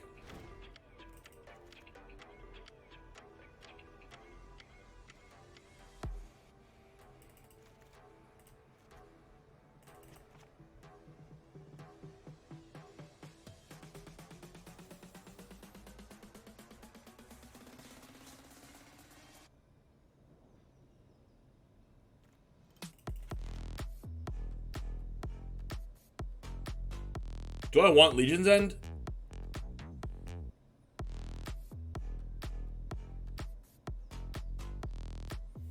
Is one Elspeth Conqueror's Death? I'll keep it. I'll keep a Conqueror's Death then. Actually, I'll take out my Thought Seizes. Lots more Jun Food. You've been losing to Jun Food and you've been losing to Claim the Firstborn. Is that what I'm hearing? The Abzan deck can steamroll? I don't know. I felt like I was like super far behind that whole game. I don't know about any steamrolling that I can do there. You take your shard now?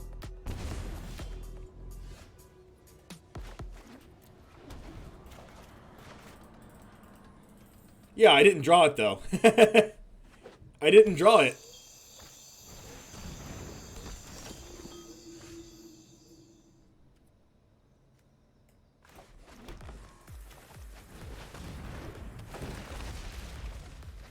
I also had 3 glass caskets in my sideboard too, so I had like 7. I had 7 effects like that, and I just didn't draw anything.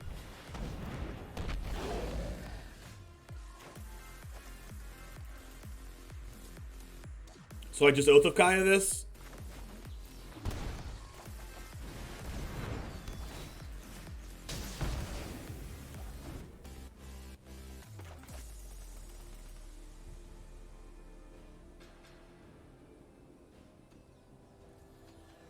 I just want to get back to the point where I wasn't losing with Arcanist. Well, you did a good job at winning that time. It just feels right? Yeah, that's fair. I can just Extinction Event, and depending on what they do with Priest. No, I don't want to Extinction Event, right?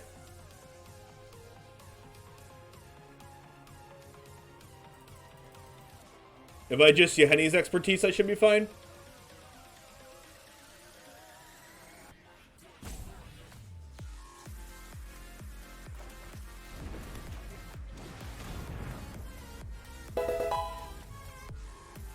HGG, thanks for the follow.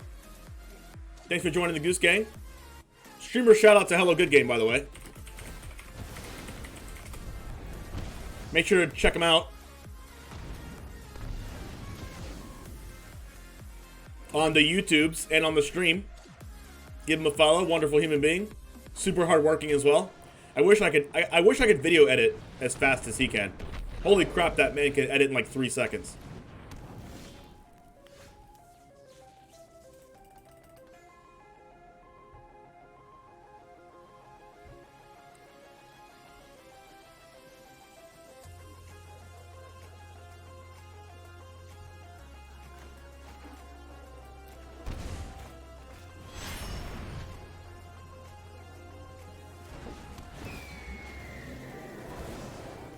Alright, so I take 1 damage to the face, and I don't gain life. But this is how we have to do it. So next turn we go like Well of Blossoms, Extinction Event for odds. If they bring out the Woe Strider, then they just sack it again. Unfortunate. But this is the sad reality.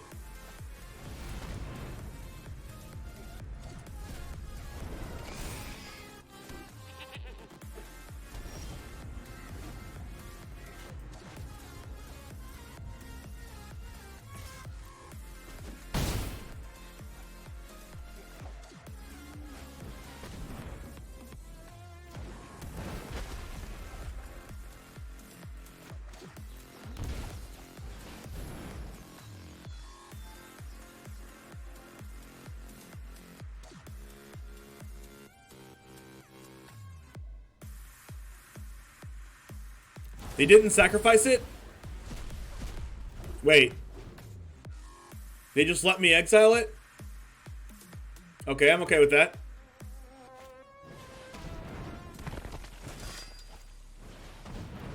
Well, that was a good last 2 cards to have.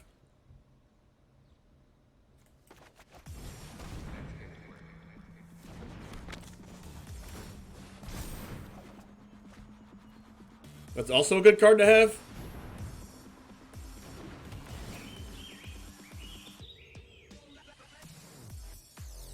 I think I do this because Yorion can eventually deal with the Kaya. Deal with the Mayhem Devil with Oath of Kaya.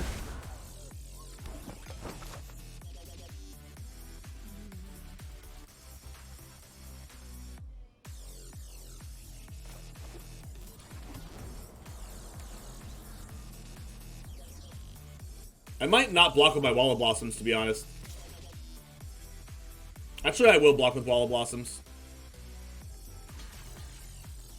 Because, like, if they want to eat a food or sacrifice the goat to kill the Blossoms, at least it's not going face. Because I might have to bolt this to cast Yorion next turn. I might have to bolt Amaria's Call.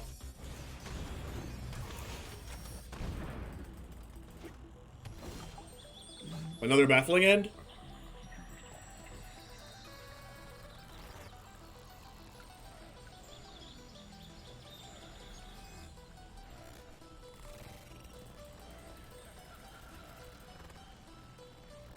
So I can deal with both of these right now, right? But I do have to just, like... Oh, Yasharn.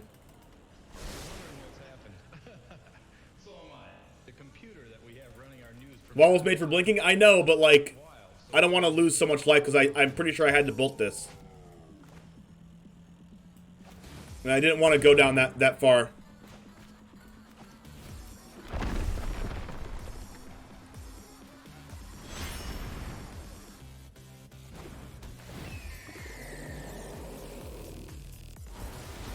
Pig Puggies!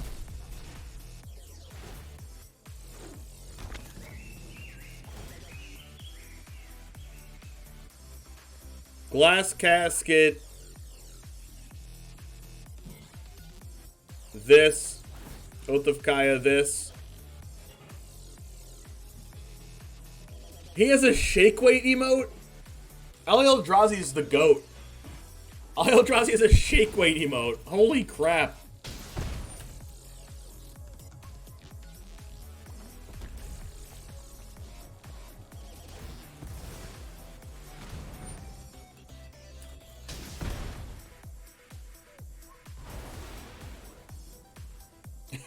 That's so funny. Rainbow poop.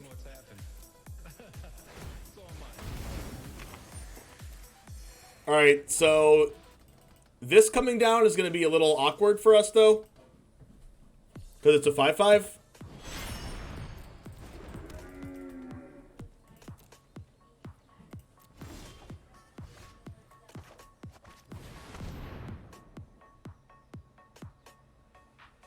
So we might slowly die to that thing.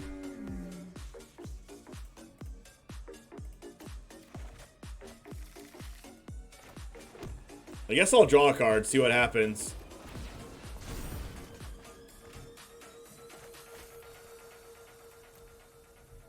I mean, I might have to trade my Yasharn for Giganta. I don't know. Depends on what I draw, I guess. But like, no, I don't think I do. I mean, I might have to though.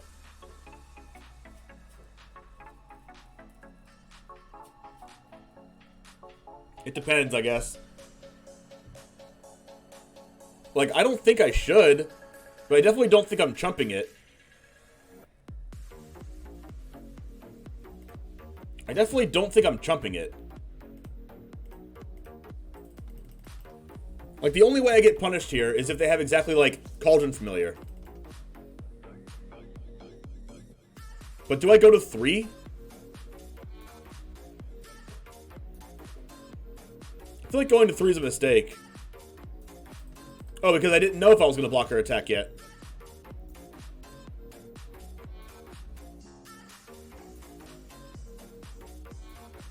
Like, it depended on what they played if I blocked or attacked. So I wanted to be safe since I'm at 8 life. I think I have to kill Giganta. Like, it's unfortunate, but like, not. I have to do that. I think the only thing that punished me is Cat, and I haven't drawn Cat yet. So.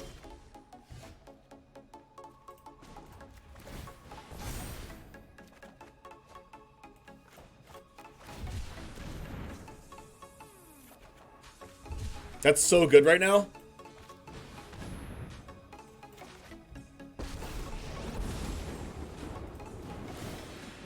Like a good fight. I'll be back. Just you wait.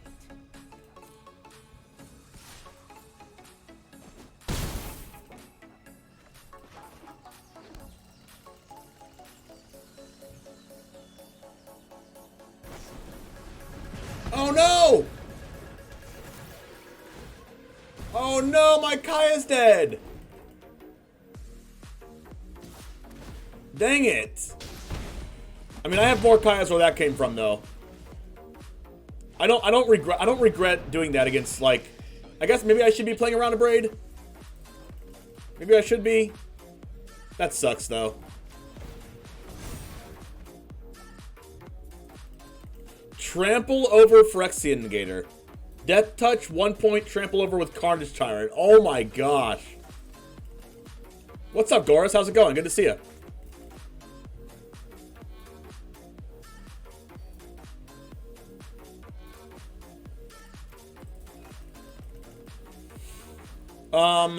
I think I'm supposed to Baffling End the Woe Strider.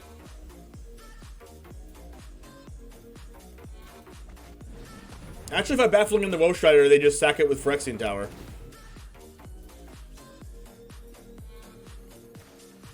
Mina, how's it going? Good to see you.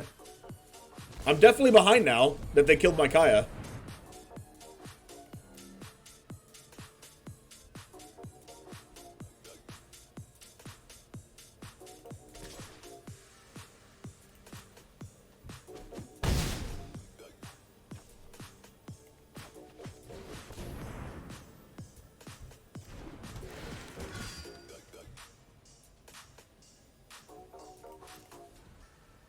If they exile to bring it out, they can still bring out the Woe Strider. If I kill the Scrap Heap, they can still bring it out. So I might as well just gain life.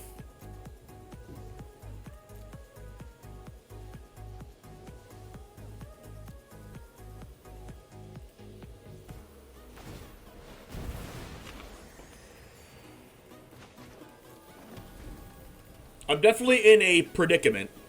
I'm definitely in what we call a predicament.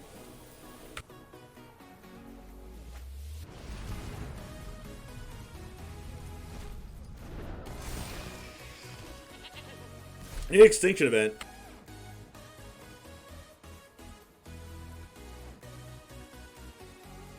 I'm not going to block just in case I draw another Yorion, I guess.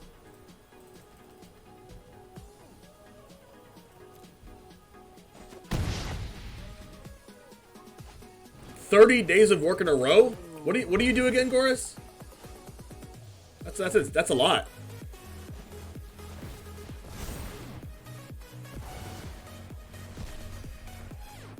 Glass Casket's so nice right now. But freaking Phyrexian Tower, though.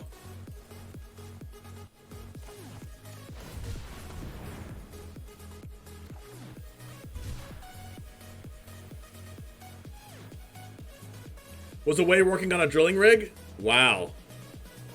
Unfortunately, you mistyped the word, so I can't put it in chat. But I did say your response. Alright, so I go Glass Casket the Woe Strider. They sacrifice it. Equipment Operator, okay. So they sacrifice this.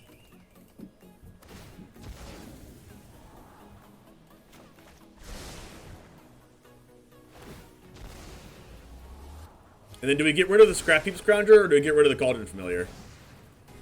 I think we get rid of the Cauldron Familiar just in case they draw...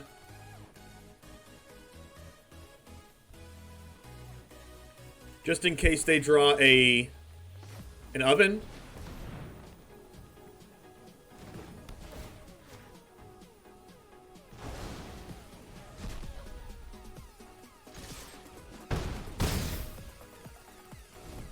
And we could actually win the game next turn. Because they can't block with Scrap Heap.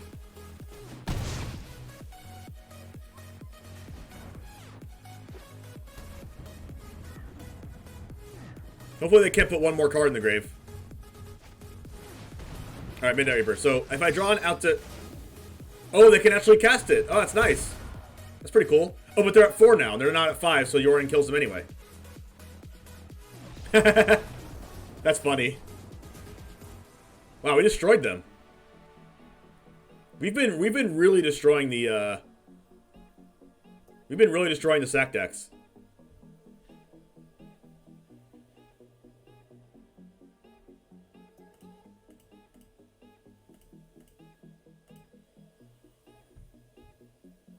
The next only purpose was to beat Sack? I can tell now, right? I can definitely tell, like, with the main deck Kayas and stuff.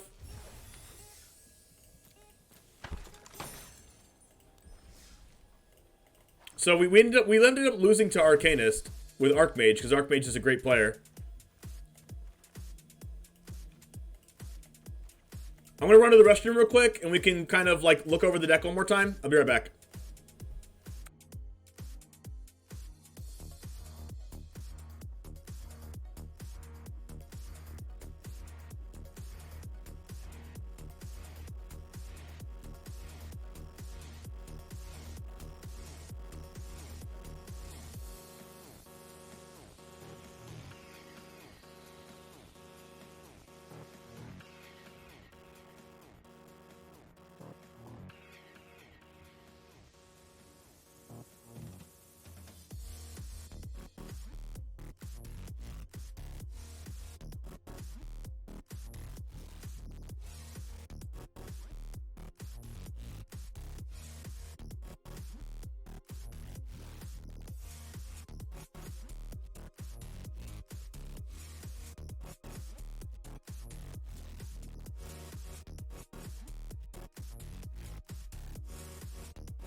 For main deck Pig? Oh yeah, Pig Tribal it is.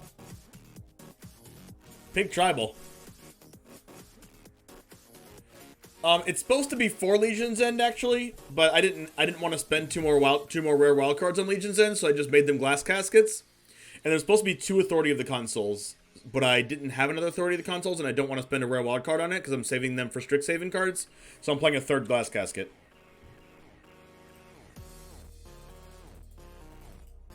But I feel like the only time we could get in trouble with a deck like this is against like a bunch of counter spells maybe, or like control decks. But we have 3 Shifting Ceratops and Ugin, I guess. But in general, we do pretty good against the sack decks. We have like Oath of Kaya and all this crazy stuff. So we're what? What's our record with this deck today? Are we 4-1? I think we're 4. Are we 4-1? I think we're 4-1 today.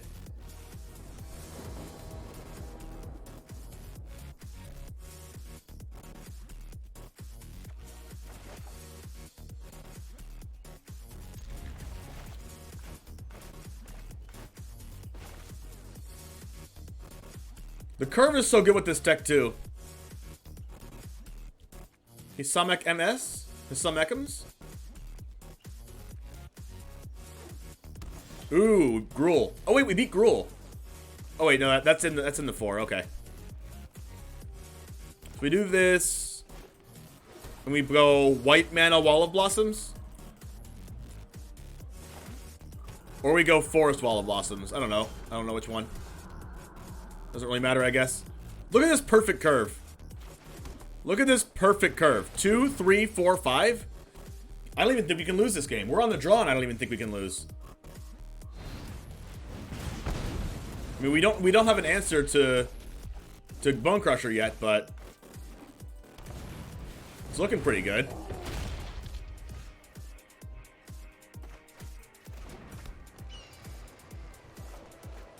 I think we're supposed to make this have more power and toughness so we can actually block this thing.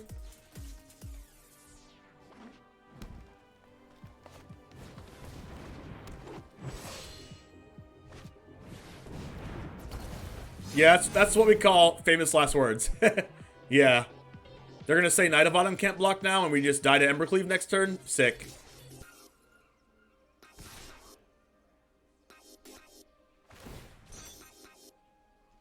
Oh, that can't block?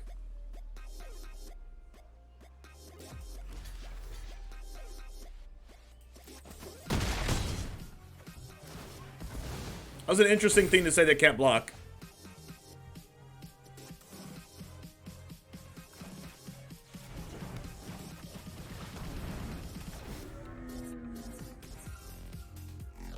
Standard historic, right?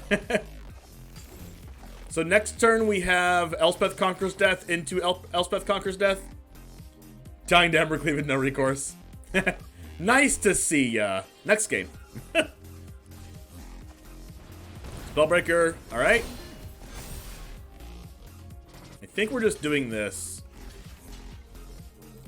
I want to try to mitigate as many creatures on the board on their board as possible. Plus, Elspeth Conquers Death brings Yasharn back anyway.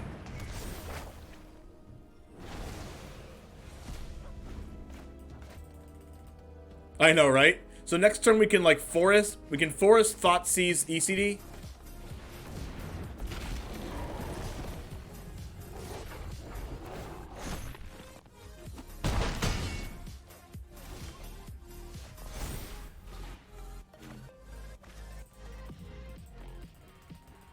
Or what's better might be is Yasharn.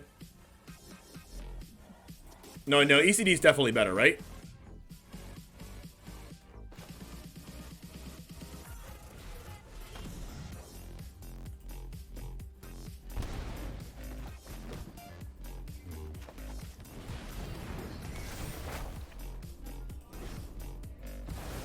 Alright, so this thing's exerted, so we have a turn.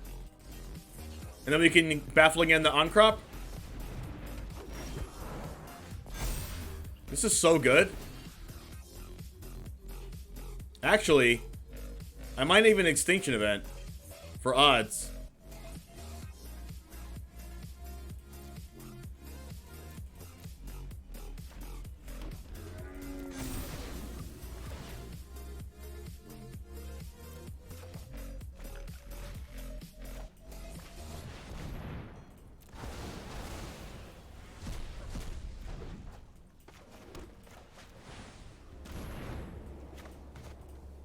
Seems good. Then we get our Knight of Autumn back out of the graveyard with Elspeth Conquers Death. Oh, yeah. Gain some life. Game's over. Wow. Just actually wow. We were on the draw that game, too. This. We take out... I think we take out like one Yorion. Yasharn's not that good. And Thoughtseize isn't that good.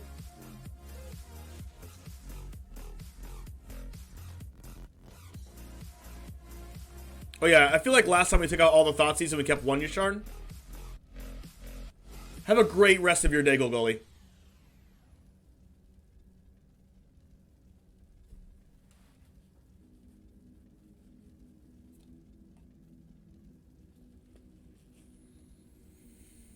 I feel like we don't put Thoughtseize into this deck. We just click submit here.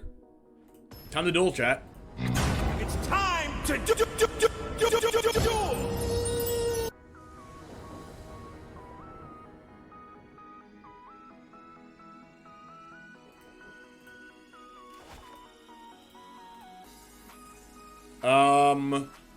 No black mana, but we do have Baffling End. We do have Wall of Blossoms. I think it's a keep. It's a very close keep, but I think it's a keep, especially on the draw.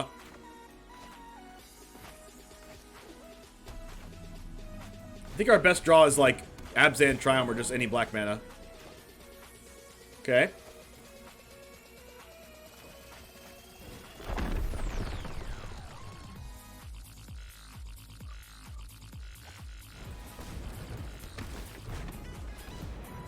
This means they don't have a land?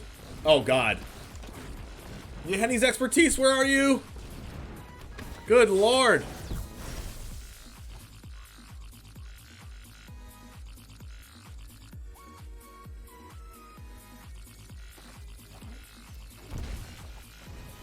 Unfortunately, I think I have to Walla Blossoms.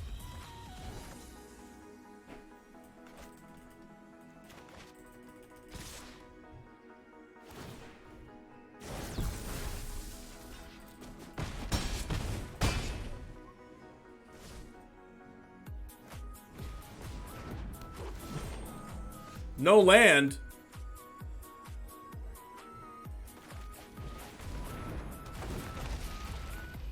We drew a land, chat. You're saying there's a chance. They don't have any red mana, but they cast 3 red spells. What is this?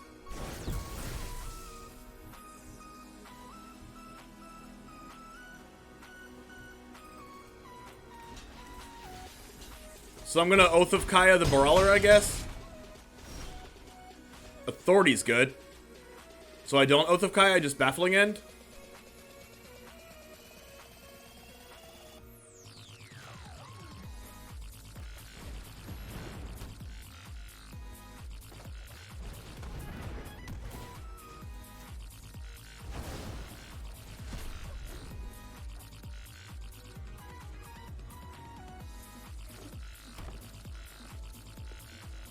Alright. Haven't played as much this month, but I've been stuck at Diamond the tier 2 the past few days. What standard deck should I try to get over the hump? Standard to get over the hump? I don't know. Like, I hate playing rogues, but if you like playing rogues, I would definitely be I would probably play it. But I don't like playing it. Basically, or Teamer Adventures, yeah. Oh my gosh, they have Collected Company now. Unfortunate.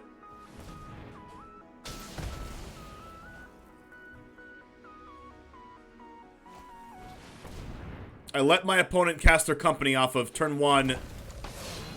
Turn 1, like freaking this. And I'm not drawing lands.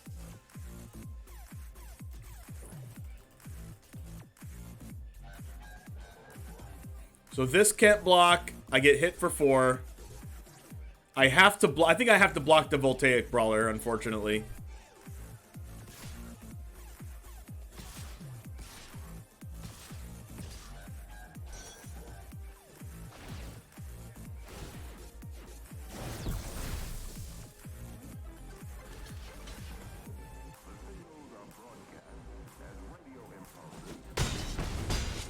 But if I don't draw a land here, I'm super dead. Oh, of course it would be a tap land. Wow, this game was so like weird.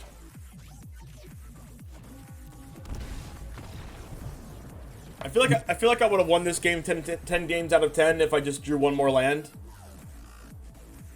or a land that didn't hurt me earlier on in the game. Like, I could have, instead of playing Wall of Blossoms, I could have played Baffling End on a Llanowar Elves, but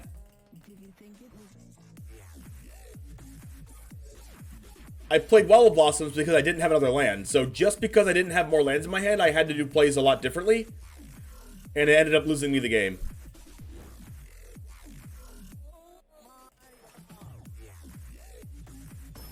So, it's unfortunate.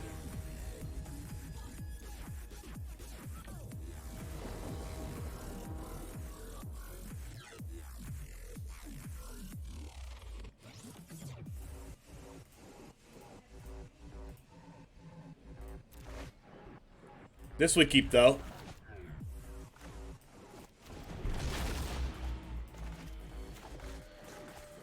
If they go Llanowar Elves, we go Baffling End.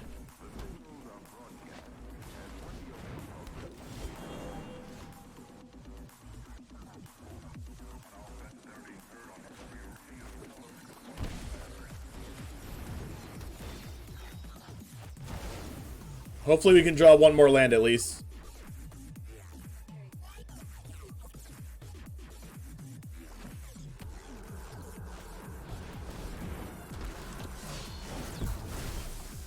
Alright, that's perfect.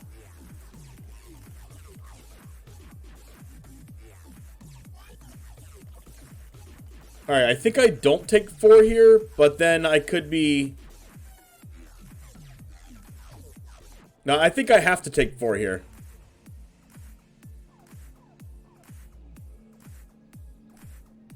And then I can binding a couple turns in a row.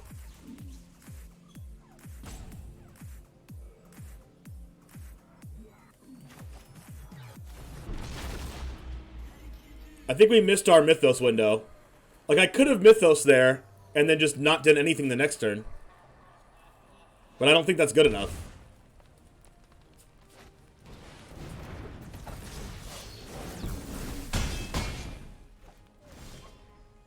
Oh wow, Expertise is super good here.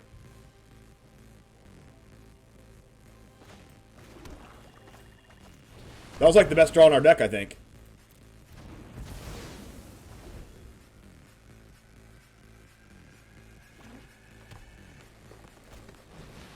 Main phase company get a couple of hasters. Oh, they whiffed.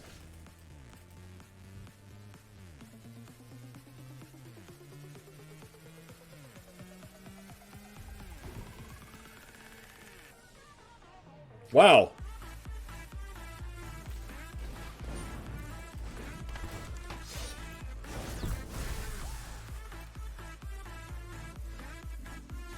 Whiffing in 2021, I know, right?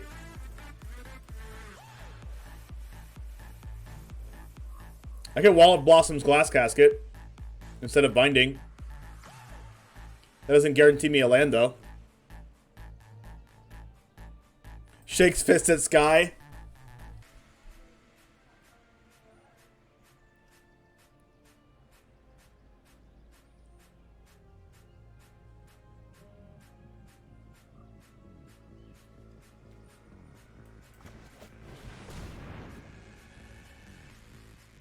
Hopefully I draw a land. Perfect. We revel in Coco whiffing because we don't play it? Listen. We are at 9. Hopefully they just cast Bone Crusher and pass. But this 0-4 protects us against a hasted Gruul Spellbreaker.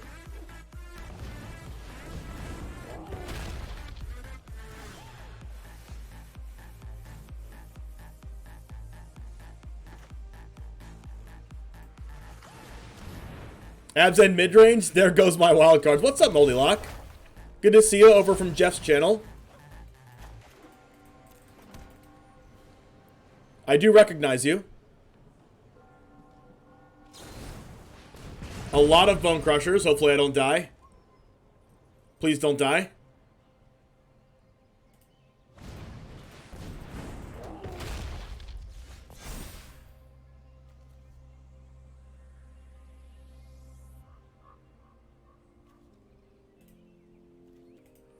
Thanks, I recognize you too, that's why I clicked. Oh, thanks. Is there a deck command? Yes, there is. Yes, there is a deck command. The best command is !chat.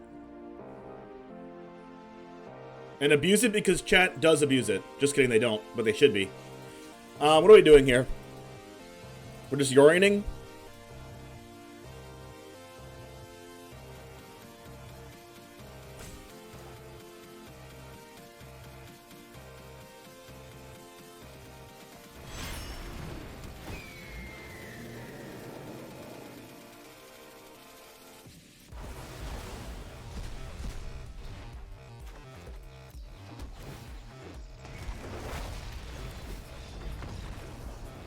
Alright, we're 2-0 against Gruul. This deck beats aggro, like... This deck beats aggro and sack, like, really easily. The only match we lost was against Arcanist. Looking at this deck, it just makes me want Tarkir Remastered. What's in Tarkir Remastered that we care about? I never played in Tarkir Remastered.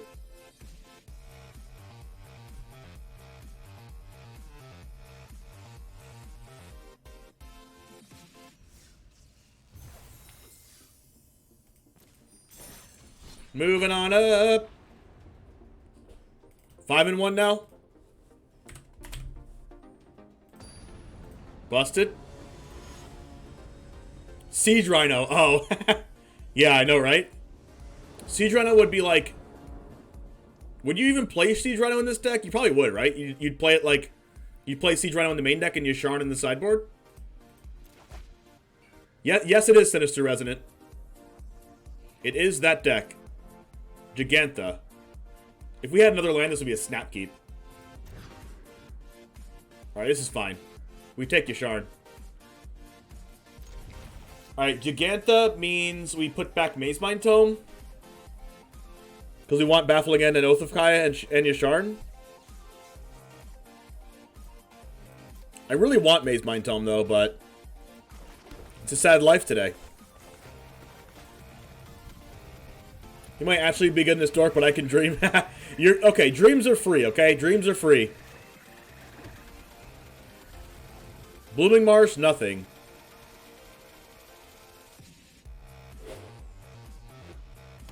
Overgrown Tomb, still nothing.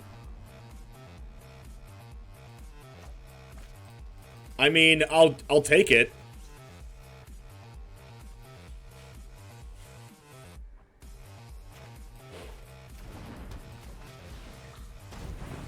I wish the Abzan Ultimatum was actually good. Like, it would be really good if it was just one less mana, maybe. I don't know. Also, it, like, relies on the graveyard, which is not that good. I think I just Baffling End this. Well, I don't need to Baffling End it if I just Yasharn.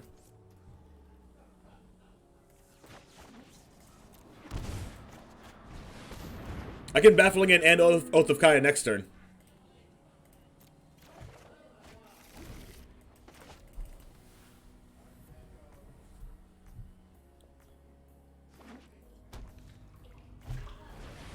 Coco, for one goose! Alright, every time we see a goose, we have to goose spam. We have to goose spam, chat. There's a gilded goose on the board.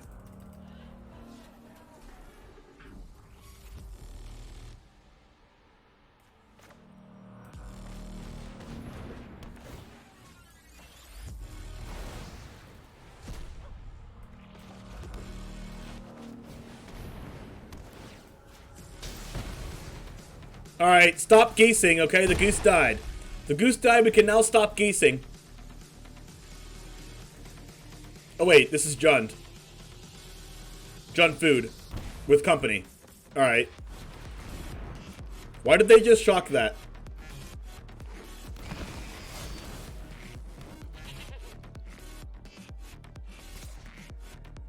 Okay, Dreadhorde Butcher's kind of unfortunate.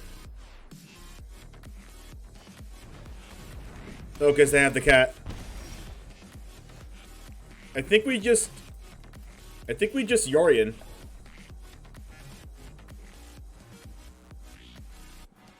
If we Yorion, we can Baffling End the Dreadhorde Butcher and Oath of Kaya the Woe Strider.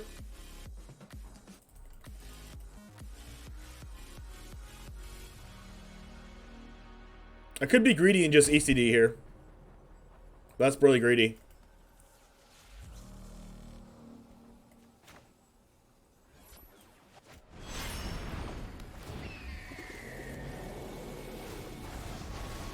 Oh crap, I messed up. No, I shouldn't. Why did I blink Yasharn? Why did I blink Yasharn? No! Why did I do that? Why did I do that? Oh, whoo! Oh, they didn't sacrifice anything in the trigger. Oh my gosh. They didn't sacrifice anything on the trigger. That was scary.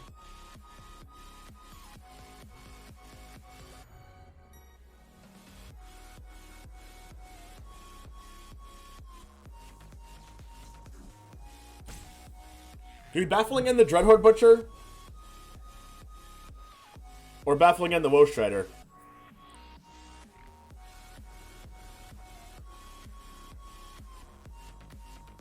I don't really care about the 3/3 trample.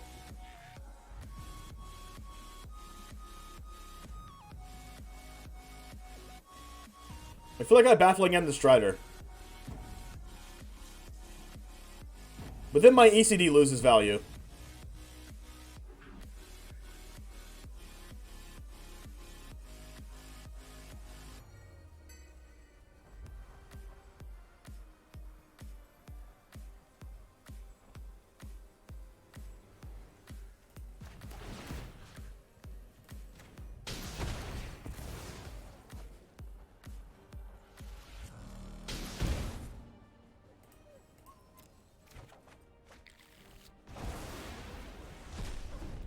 I'm gonna exile Strider with Elspeth Conquers Death. Stop having collected company. That's the third collected company.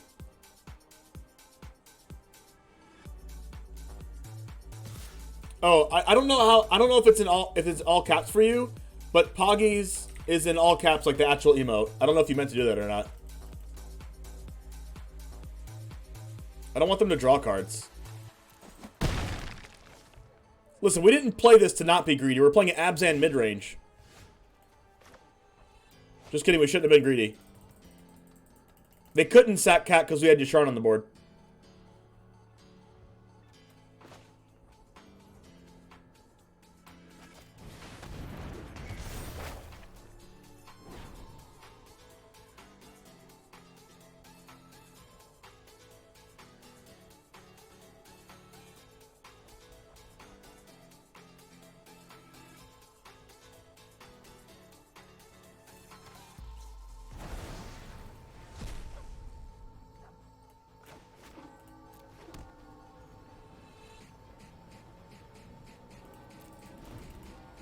Do they actually have any answers? I don't think they have any answers main board. No. I have to attack with it and they have to block it. I think. Or just they have to have Gigantha and attack with it.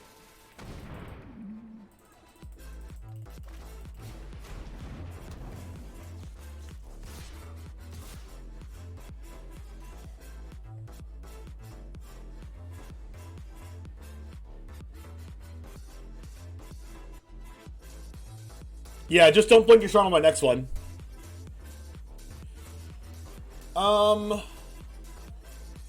Am I blocking these Woe Striders, or am I just, like, going Yori and Blinks, and then... I think I'm blocking one Woe Strider.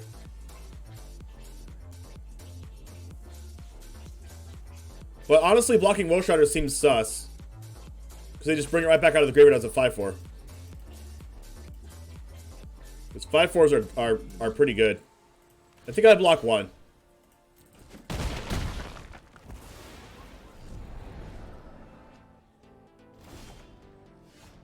Wild Blossoms is good.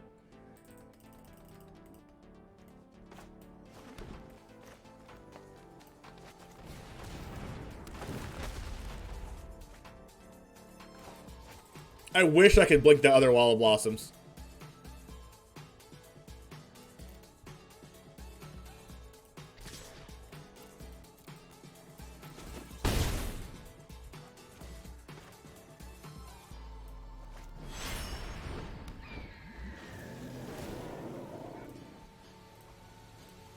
Yeah, yes! Pretty good. Pretty good. Yahenni's expertise is good against Dreadhorde Butcher. And that's the way that they're going to try to kill me. I don't know if that's good or not.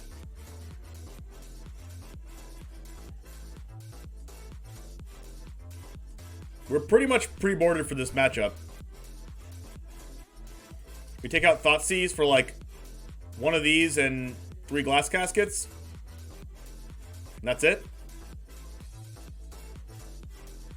They had triple Coco back to back to back. And it was still like super easy. Triple Coco back to back to back is pretty darn good.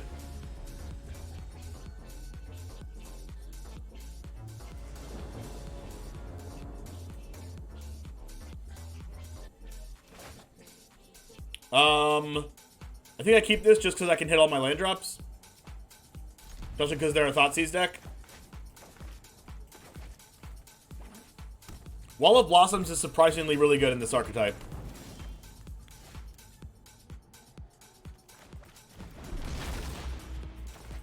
Could have saved this to cycle since I drew a land for turn, but I think I want to guarantee my 5 lands here. Or 6, actually, with this.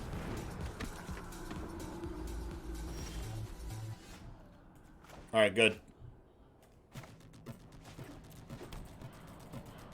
So waiting for Wall of Omens. What's Wall of Omens?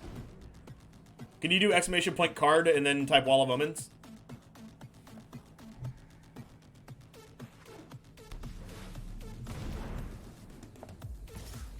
One in a white, 0-4 defender. Oh yeah, that would probably make blue decks for sure.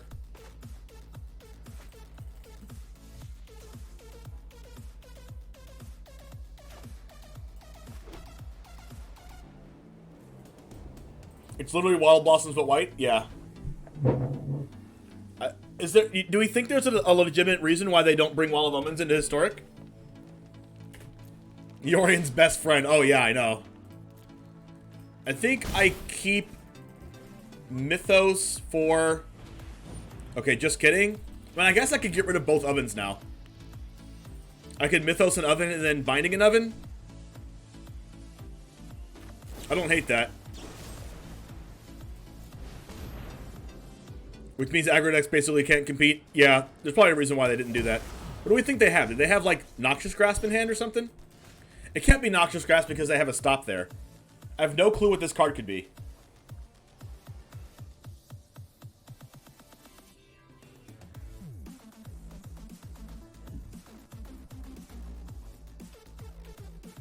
Oh, it's just the oven. Fair. Fair enough, chat.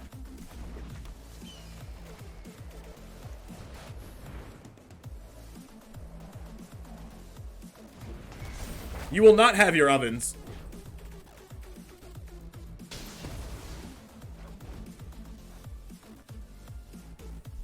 The one that makes an 0-4 gets the planes, etc. Yeah, the white omen does a lot too. I agree.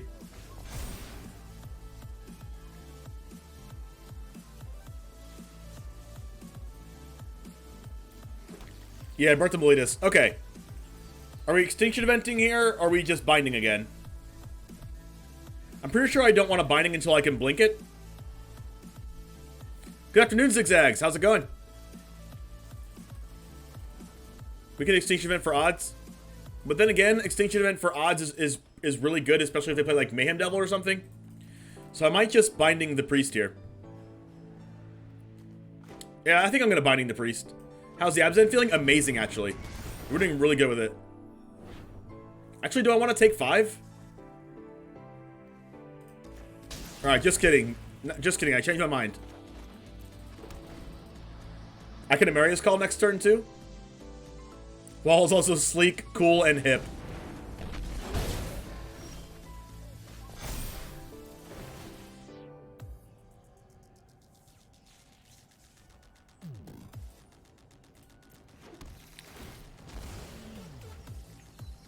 I mean, I guess I'm going to Extinction Event for odds here. And then add Yorian to hand.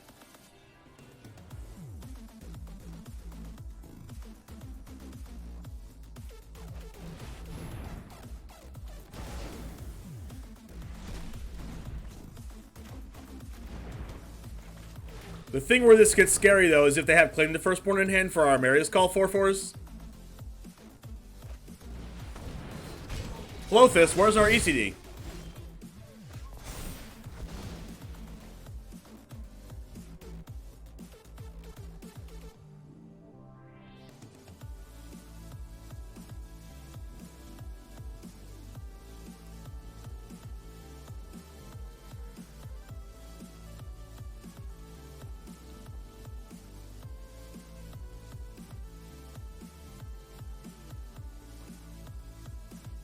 And I could just Amarius Call.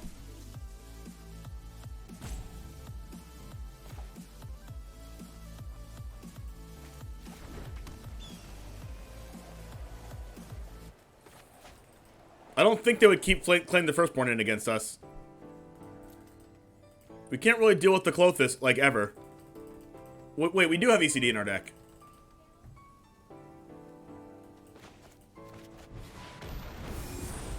Well, I can get rid of this too. I have 9 mana. I didn't even know that. They have Noxious Grasp?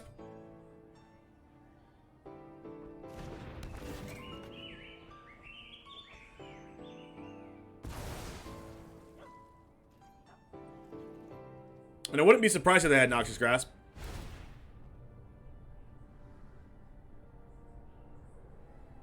Yeah, that's the 5-head move, but the problem with this deck is they never animate it. They don't have enough devotion to do that. That would be 5-head, though. Oh my god, Maelstrom Pulse my 4/4s. What a busted play.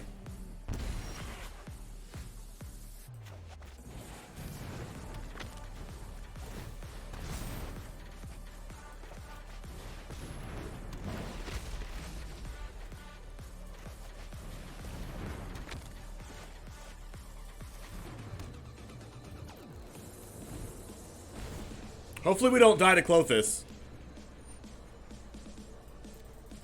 Yeah, that was a turn. They do have Noxious Grasp. They're getting in there. I need to aggressively tome, though. I think, to gain some life.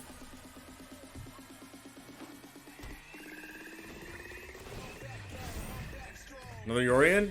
Oh my god! Yorion Tribal!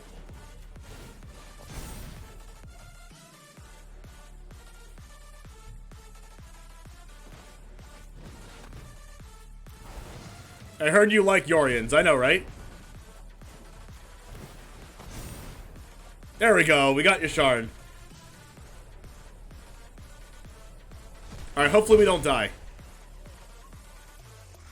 The problem is they're at 28.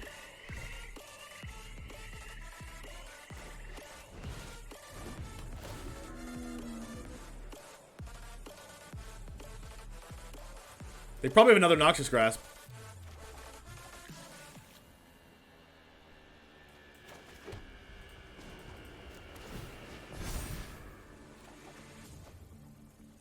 I do have 5 mana available. Well, that seems pretty perfect. It's too good to be true, chat. It's just too good to be true.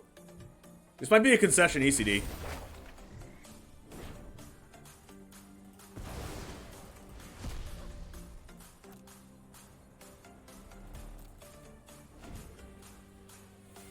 This stream is pre-recorded, yes. Now I don't have to gain life anymore. I can just chill. Chill, chill, chill, chill, chill.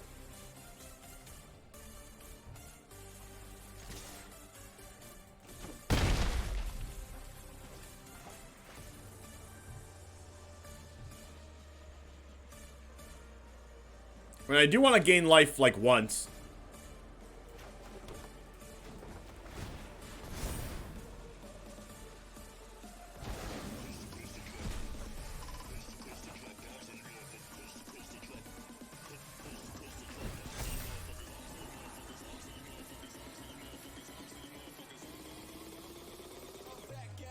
Do we play Noodle for Clock? We're definitely playing Noodle. But we're playing Noodle so we can actually not have this Elspeth Conqueror's Death sacrifice itself and not have anything to bring back. That's one of the reasons why we're doing it too. And resets our tome.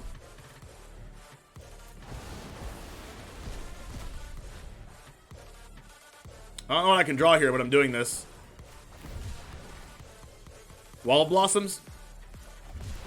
Oh yeah, we scry to the top. Insane.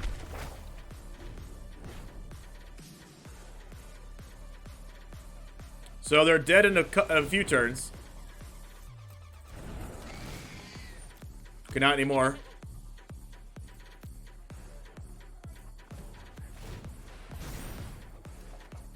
Do I like Yorions or do I not like Yorions, chat?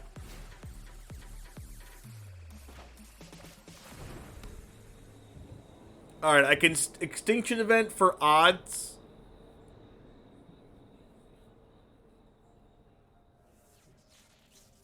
Actually, I can play Yorion and Extinction Event for odds.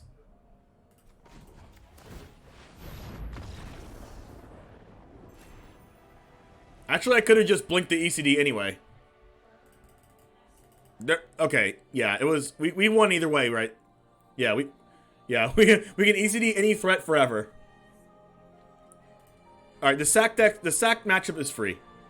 We've realized this. that the sack matchup is actually free, and everyone's playing sack. So it turns out that number 1 mythic confirmed.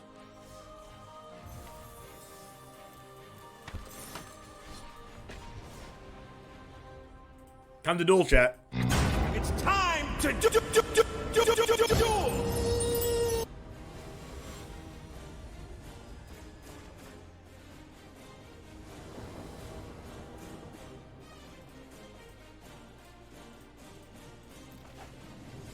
You sold me on this deck? Oh, this deck's insane. Gigantha. This means that it's another sack deck, which means it's free. But we have 5 lands in hand, so we should probably ship it. I mean, you can't really... Like, turn 1 Thoughtseize is pretty good. And we have all our colors. I don't know. As long as we don't draw lands the rest of the game, we should be fine.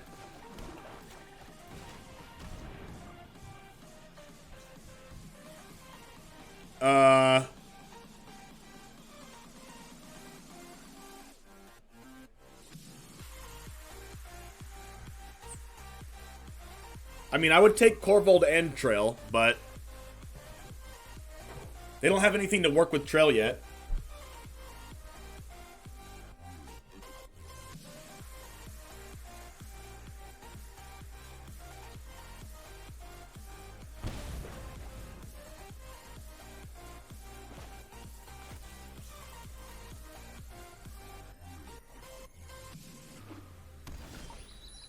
That's a good card.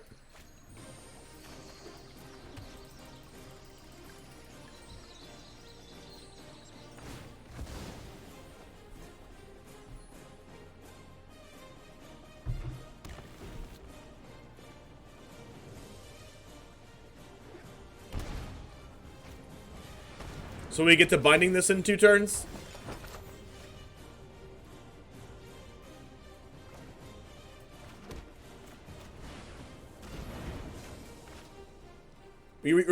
We're gonna binding this, and then they're gonna binding our binding, which I think is fine.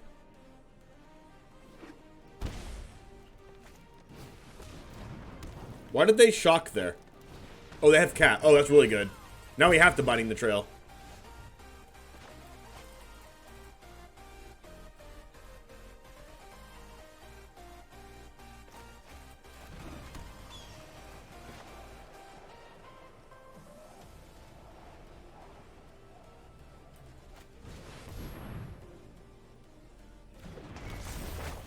Now they go sack, sack, draw a card.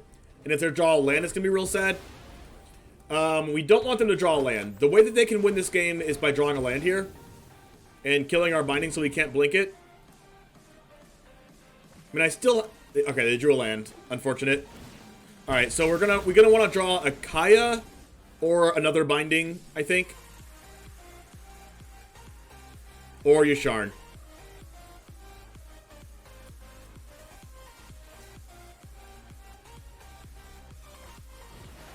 They didn't play it. Wow, okay. I'm super surprised.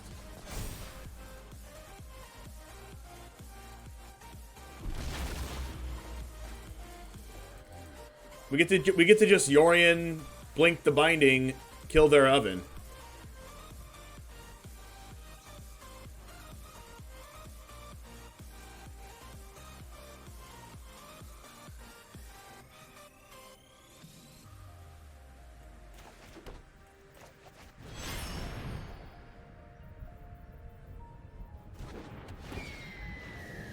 But I mean, I guess they're going to use the binding on my Yorion and try to kill me as fast as possible, I guess. But next turn we get to wall. Next turn we get to Wall of Blossoms and Yorion.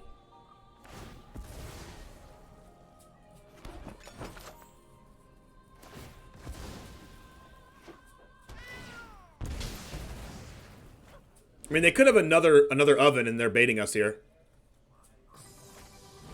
Nope. All right, we get to flicker the binding again then, and then hit their binding. Oh my gosh, Yasharn.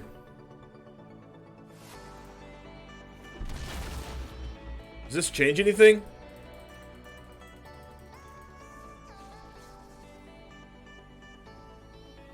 It changes a lot, actually.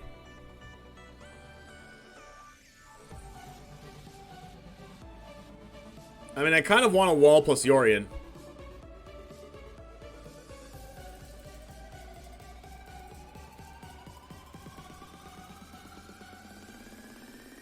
But I could just wall Yorian the following turn.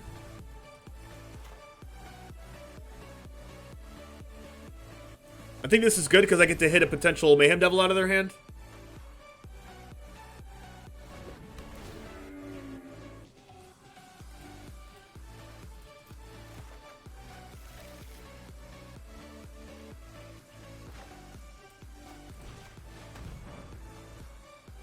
Yup.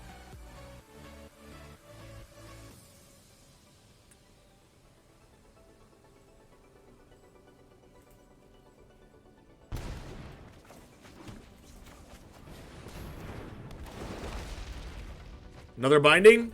Oh my gosh. So their stuff has Death Touch. No, their stuff doesn't have Death Touch yet. I can actually Yorian and end binding next turn thanks to my 2 bindings back to back. Oh, they top decked Mayhem Devil. Unfortunate.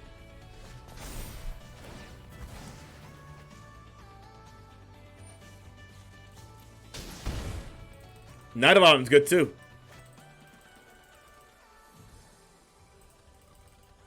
But I think I'm gonna go for binding plus Yorian the binding.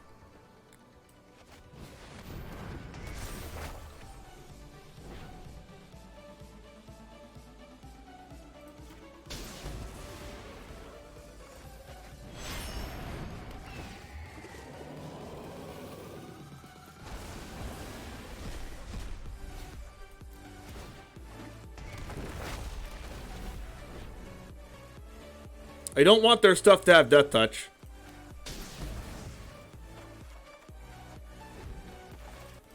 And they can't use the trail if I have Yasharna on board anyway. And this is game 1, so they probably don't have an out to it. I mean, outside of just casting Gigantha.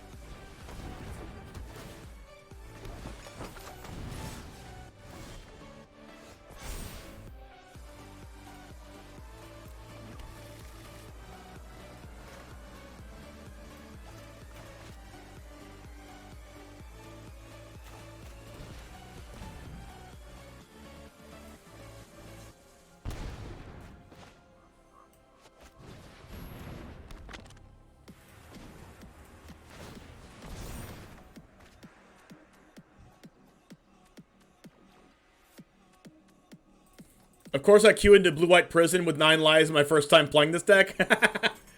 I mean, you have a lot of Night of Autumns, though. So you can at least kill the other card.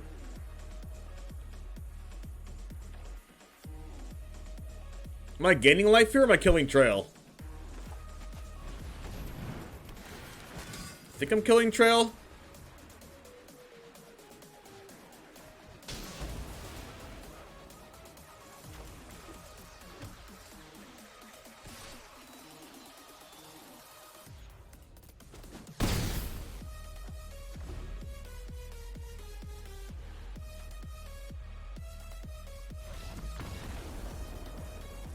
Wow.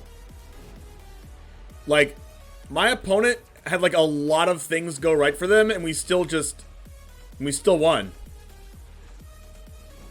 That's so crazy.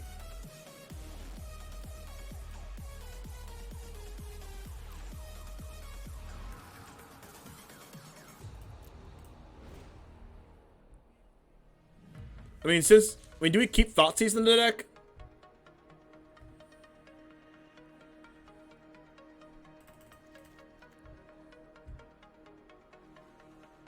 What do we even take out?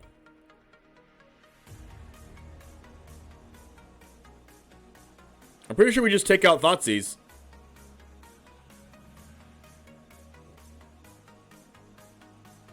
Like, I just want everything else. I could take out Wall of Blossoms, but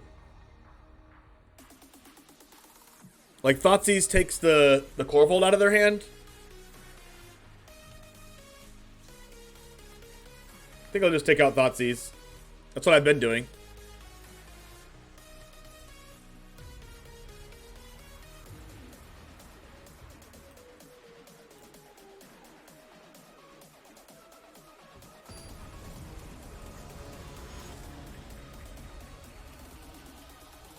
Like, let me know how many Night of Autumns you draw. There's literally 4 in the deck. If we keep playing against Sack, we're just gonna hit #1 Mythic. This also protects against Thoughtseize, but they're gonna be having a lot of removal for Yasharn this game.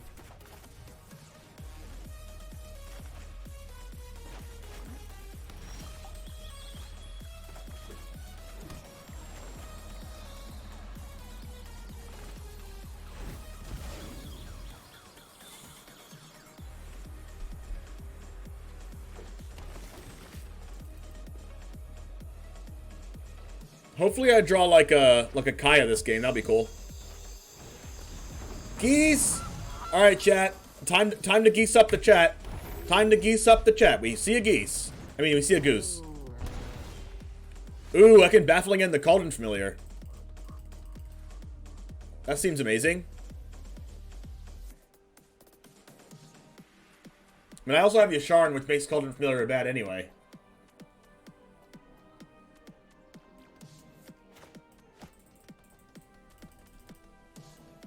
Like, I don't want them to ramp into, like, Corvold or something.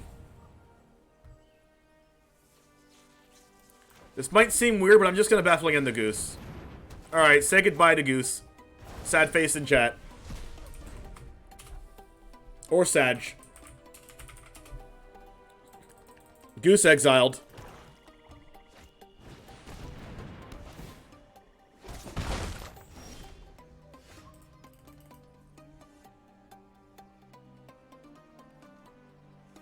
Goose is executed.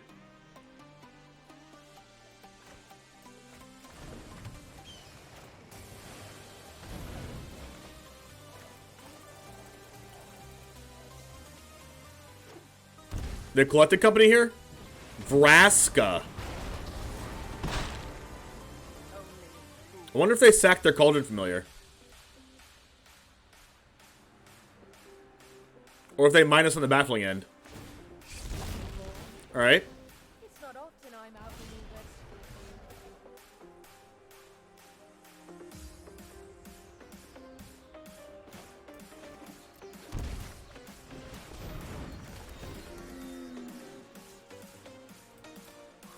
Here's my pig.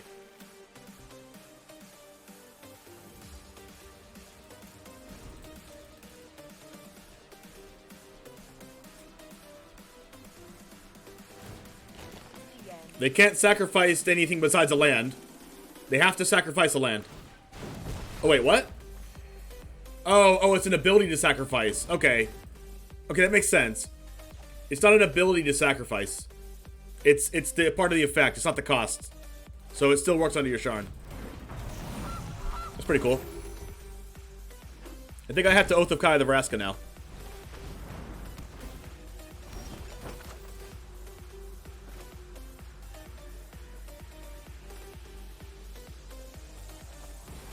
MTG, the game of edge cases, right?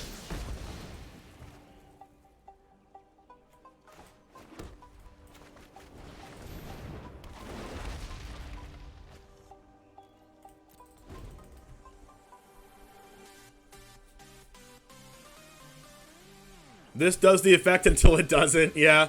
Just like chat is right until they're not, exclamation point chat. They're gonna kill my Oath of Kai for like, barely any reason. Alright, I guess we skillfully didn't play the Maze Mind Tome. Alright, I think this game is over.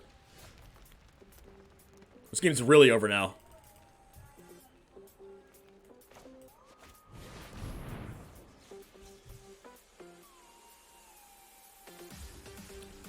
Make it through the Gilded Goose. Exile your cat. Alright, or not. Or don't make it food, that's fine too.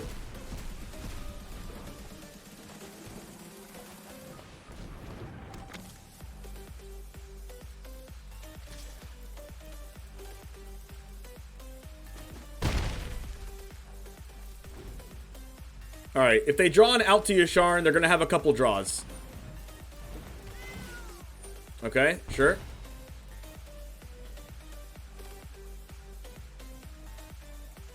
I don't have to do anything yet. Ooh, Knight of Bottom's pretty good. Casket.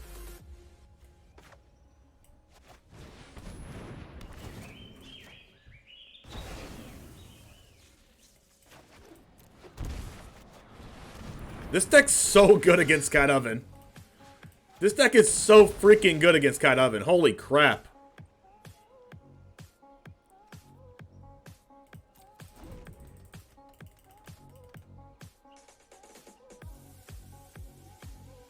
Like, they have to draw an out right now. And they didn't. Wow.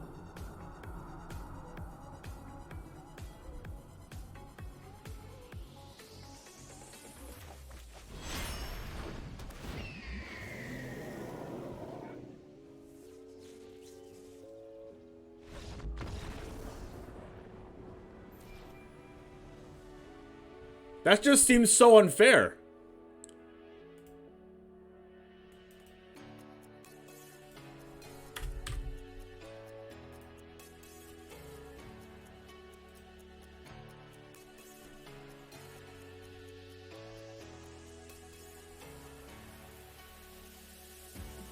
That seems so unfair, chat. Like, actually.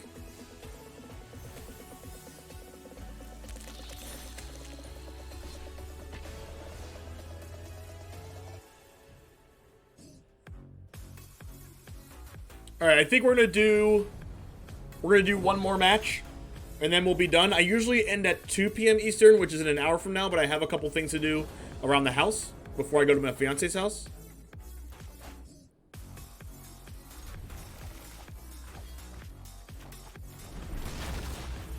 I also have to upload a YouTube video.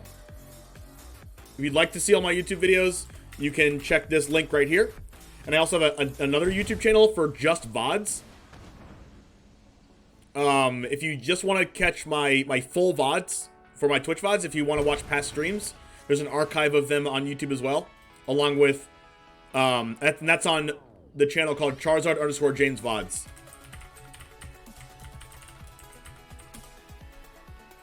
Alright, what are we doing here? Just do this.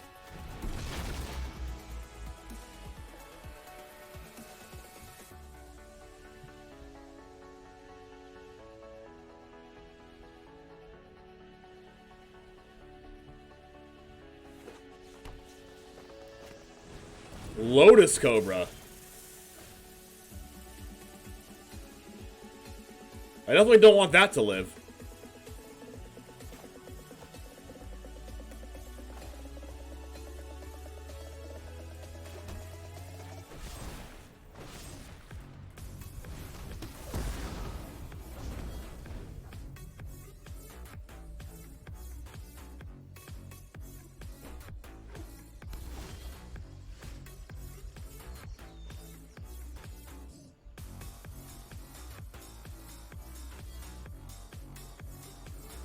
Okay, so Yasharn's pretty good, but I don't know if they have, like, Heartless Act or something. I could just play Kaya and plus it. Oh, this feels like a Heartless Act.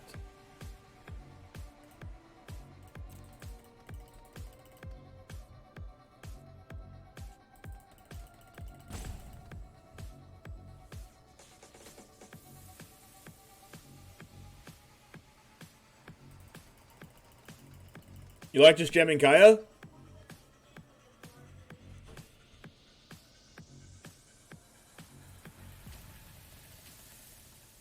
I don't know. With zero justification?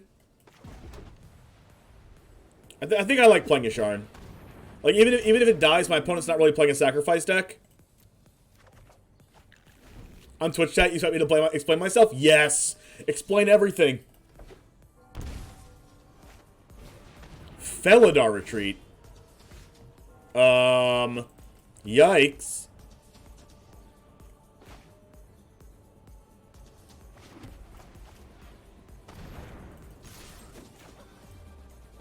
Okay, I'm officially scared. Knight of Autumn, where are you? Give me Knight of Autumn. Give me Knight of Autumn.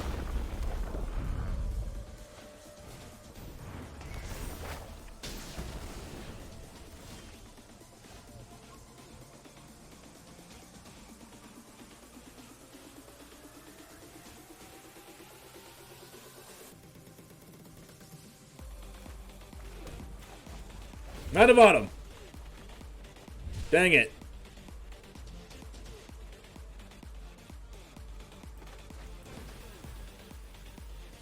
Oh no!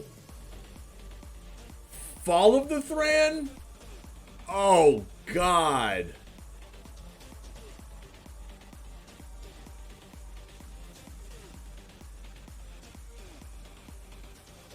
That is not cool. That is so not cool. Do we just die? Are we dead?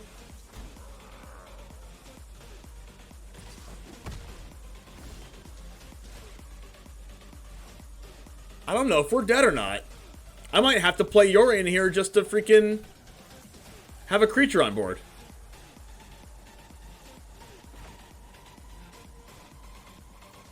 And then hold my lands in hand, I guess.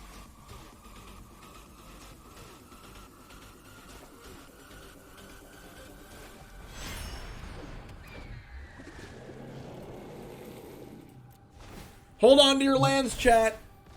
Hold on to your lands. It's gonna be rough. Yikes.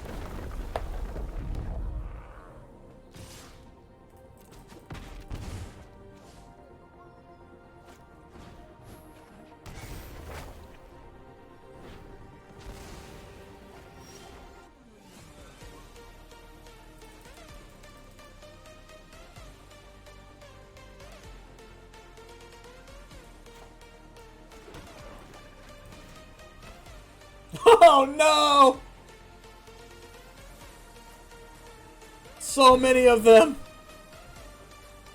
There's so many of them.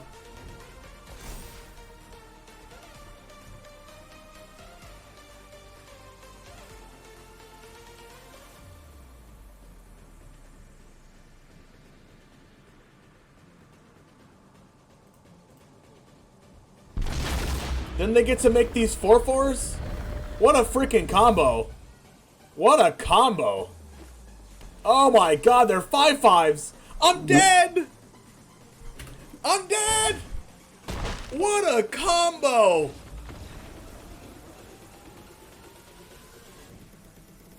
What the garbage just happened?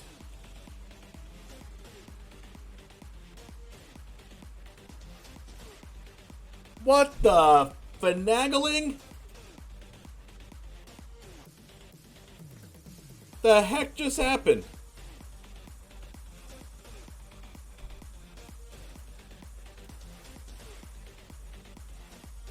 I guess I have to kill them before that happens.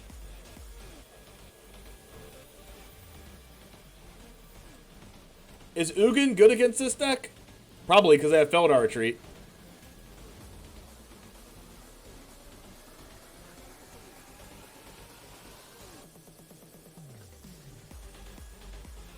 Is Kaya good?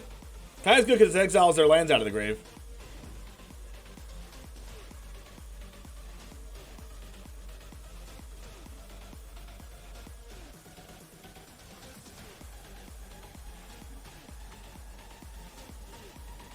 Actually, your Sharn's not good, right?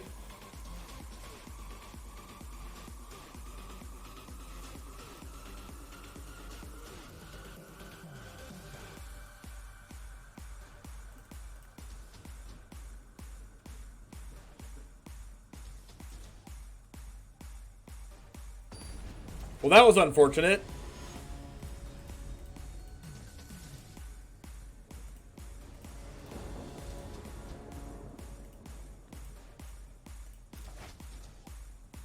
This is not a good hand. But I think I'll keep it. I definitely don't want 2 extinction events. Thoughtseize?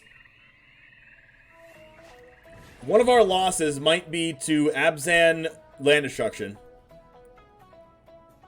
And I'm all for it. They had the Felidar retreat, too. Felidar retreat was busted. To be fair, if they didn't draw a land there, they didn't win, but they drew a land.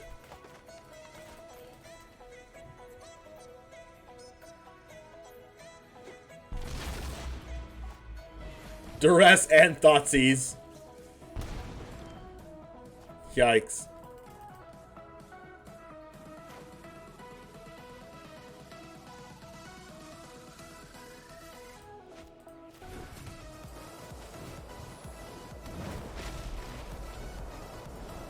I played this because I wanted my own Thoughtseize.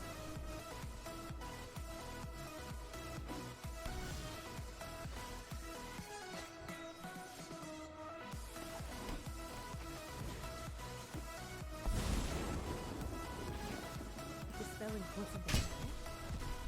Buddy, that's what I do.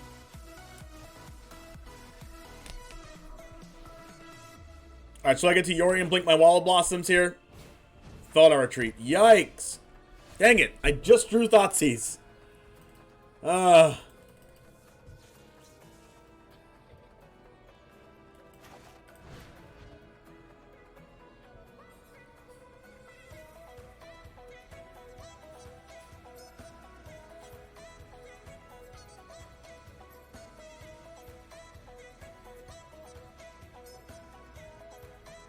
Fall the Throne doesn't really do much if we have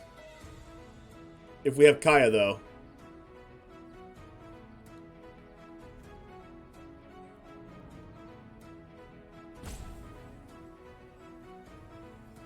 We can't really deal with the Sarulf yet. I think I'm just going to take the Sarulf.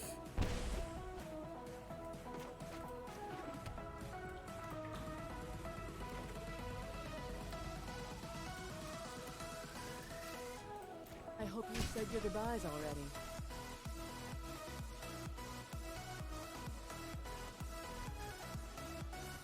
How do they always get Felidar Retreat plus Follow the Thran? I don't get it.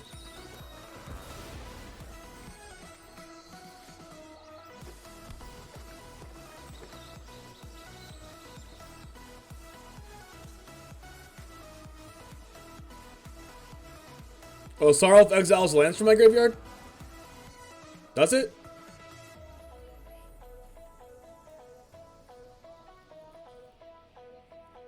It says non-land permanent.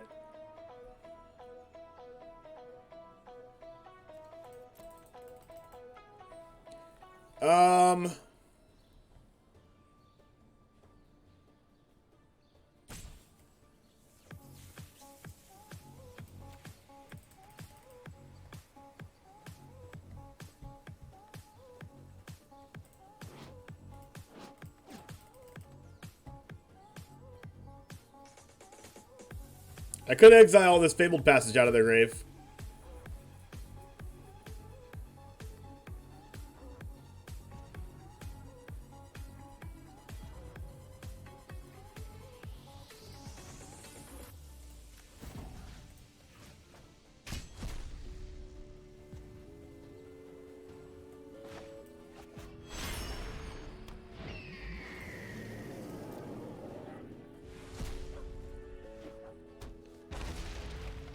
Alright, so I'm one land away from Ugin. Actually, Ugin was probably pretty terrible to play, right? Because Fall of the Thran kills all of our lands? I don't know. I don't know, chat. I'm going to exile their lands out of the graveyard, and it's going to be awesome.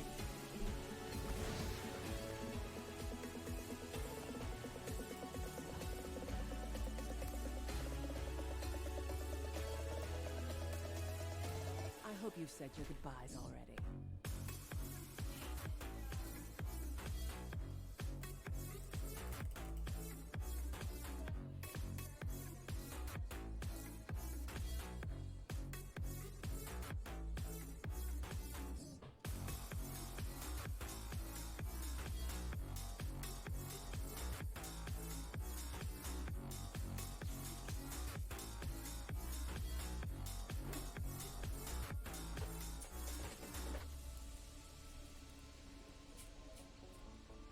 They have a land in hand.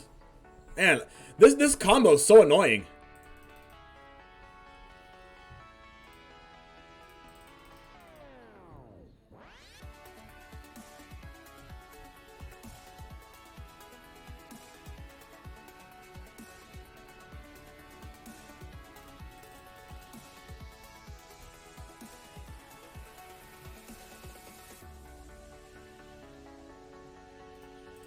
Yeah, we're going to use it to remove some kitties, but I don't want them to get their lands back out of the graveyard.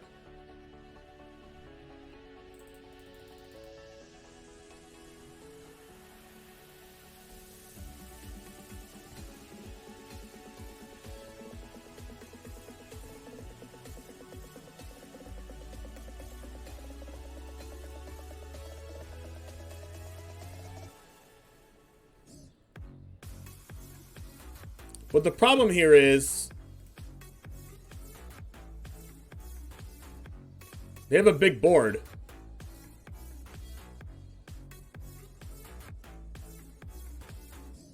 And I might just die to cats.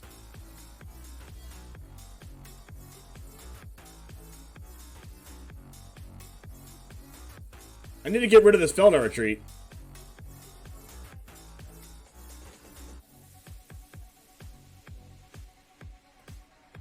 So I guess I have to take the chance that I don't die to cats.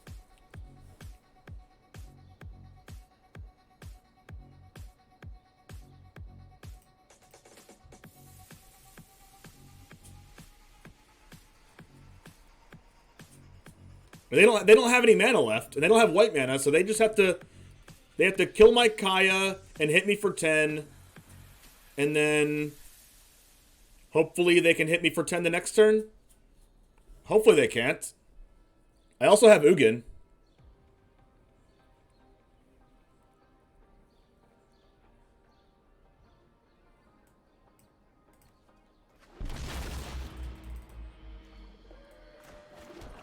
So now all I have to do is hope to not die, right?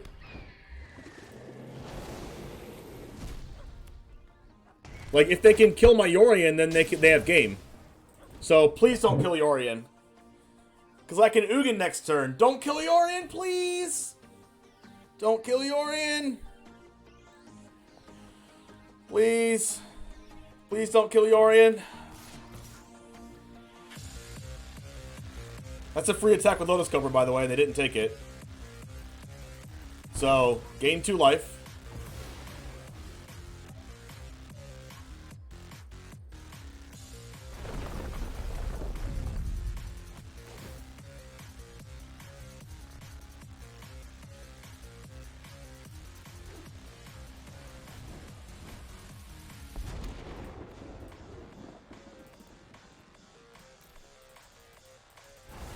Alright, are we doing it, chat? Are we doing it? Yes, we did it! Woo! Kaya to the rescue! Kaya to the freaking rescue!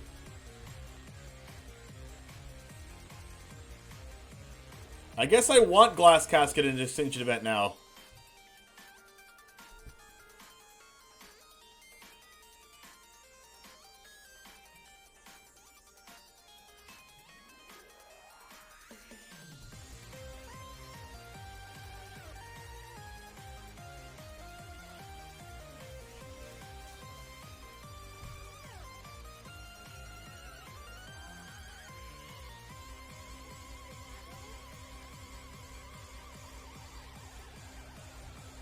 We resolved the 8-drop versus land destruction deck. It was all planned. It was all part of the plan. We exiled every single land we could from their graveyard, so they couldn't have any white mana. And then it turned out that they couldn't get... We used their own plan against them. We exiled their land so they couldn't get them back. That is their own plan. Oh, come on. Not this game again. Not this game.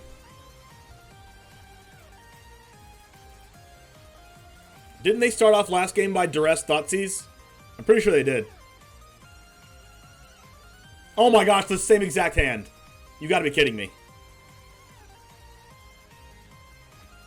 They got rid of Kaya this time. Mm-hmm. Yeah, you better get rid of Kaya this time.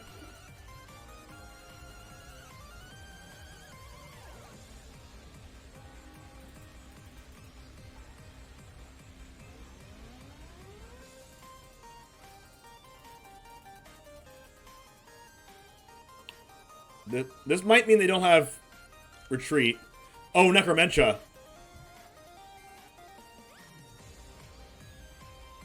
So do I call retreat? Do I call Felidar retreat, or do I call Follow the Thran?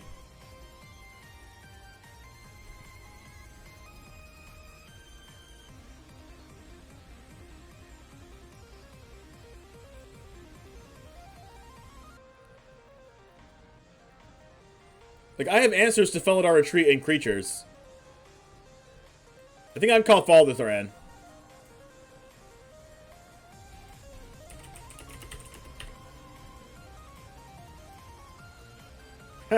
Oh, they have both.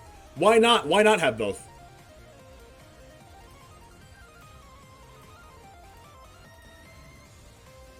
Assassin's Trophy, Knight of the Reliquary. Their deck's sweet. Skyclave Apparition. Nissa Vital Force. Noxious Grasp. Maelstrom Pulse. That's it?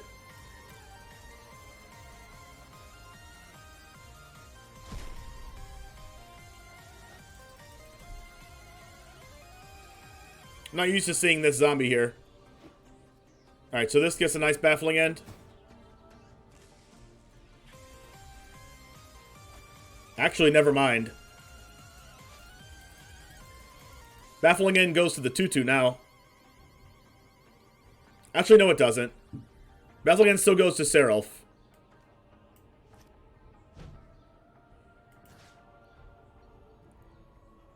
And then I play Maze Mind Tome.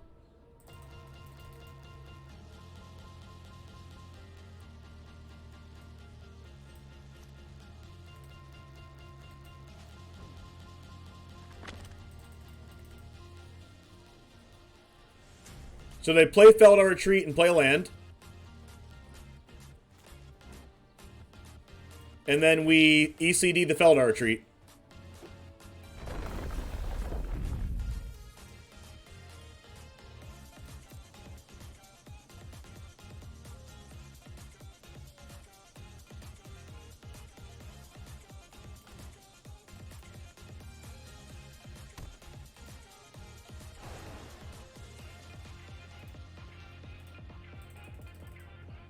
Unfortunately, we can't blink the ECD. Noxious Grasp by Wall. Aggressive, but okay. That's a good card for them to have. That's also a good card for me to have.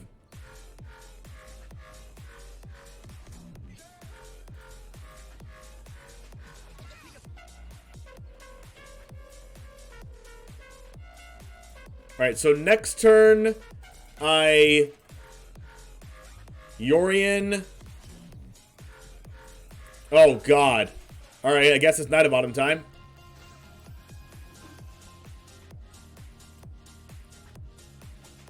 It worked out that they killed my wall.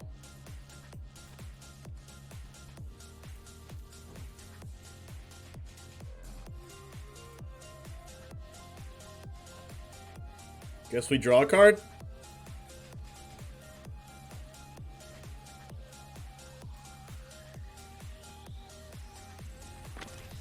And we Necromentioned Follow the Thran, so we don't have to worry about that card anymore. Okay.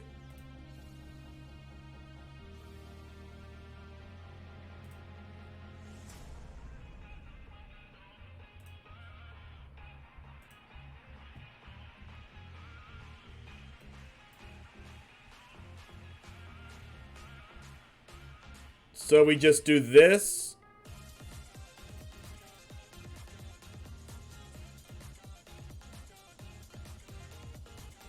This is leaves the battlefield. Put into a graveyard.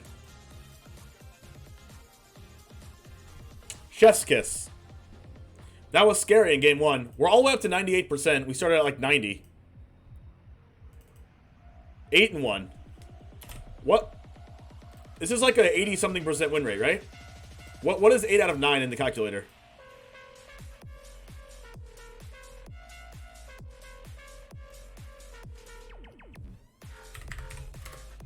89%? That's so high.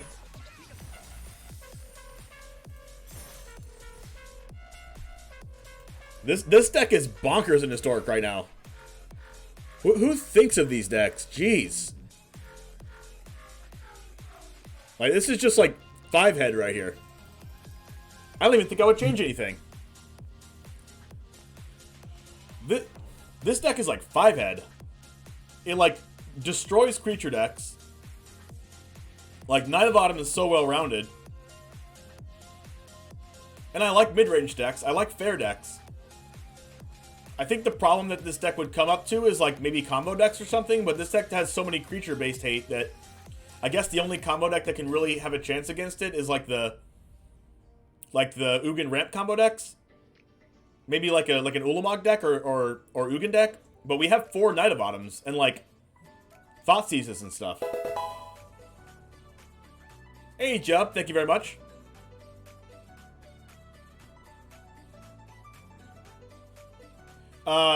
I have to stop the stream here because I do have a lot of stuff to do. I have like more than one YouTube video to upload. So thank you everyone for hanging out, and we're gonna go ahead and send you over to, let's see, I could send you over to the Magic channel to see the Kaldheim Championship top 8s.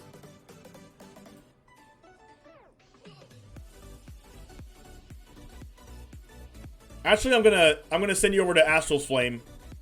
Actually, you know what? I'm gonna send you over to one of my friends. I don't know if you like Call of Duty Warzone, but have a good rest of your day, folks.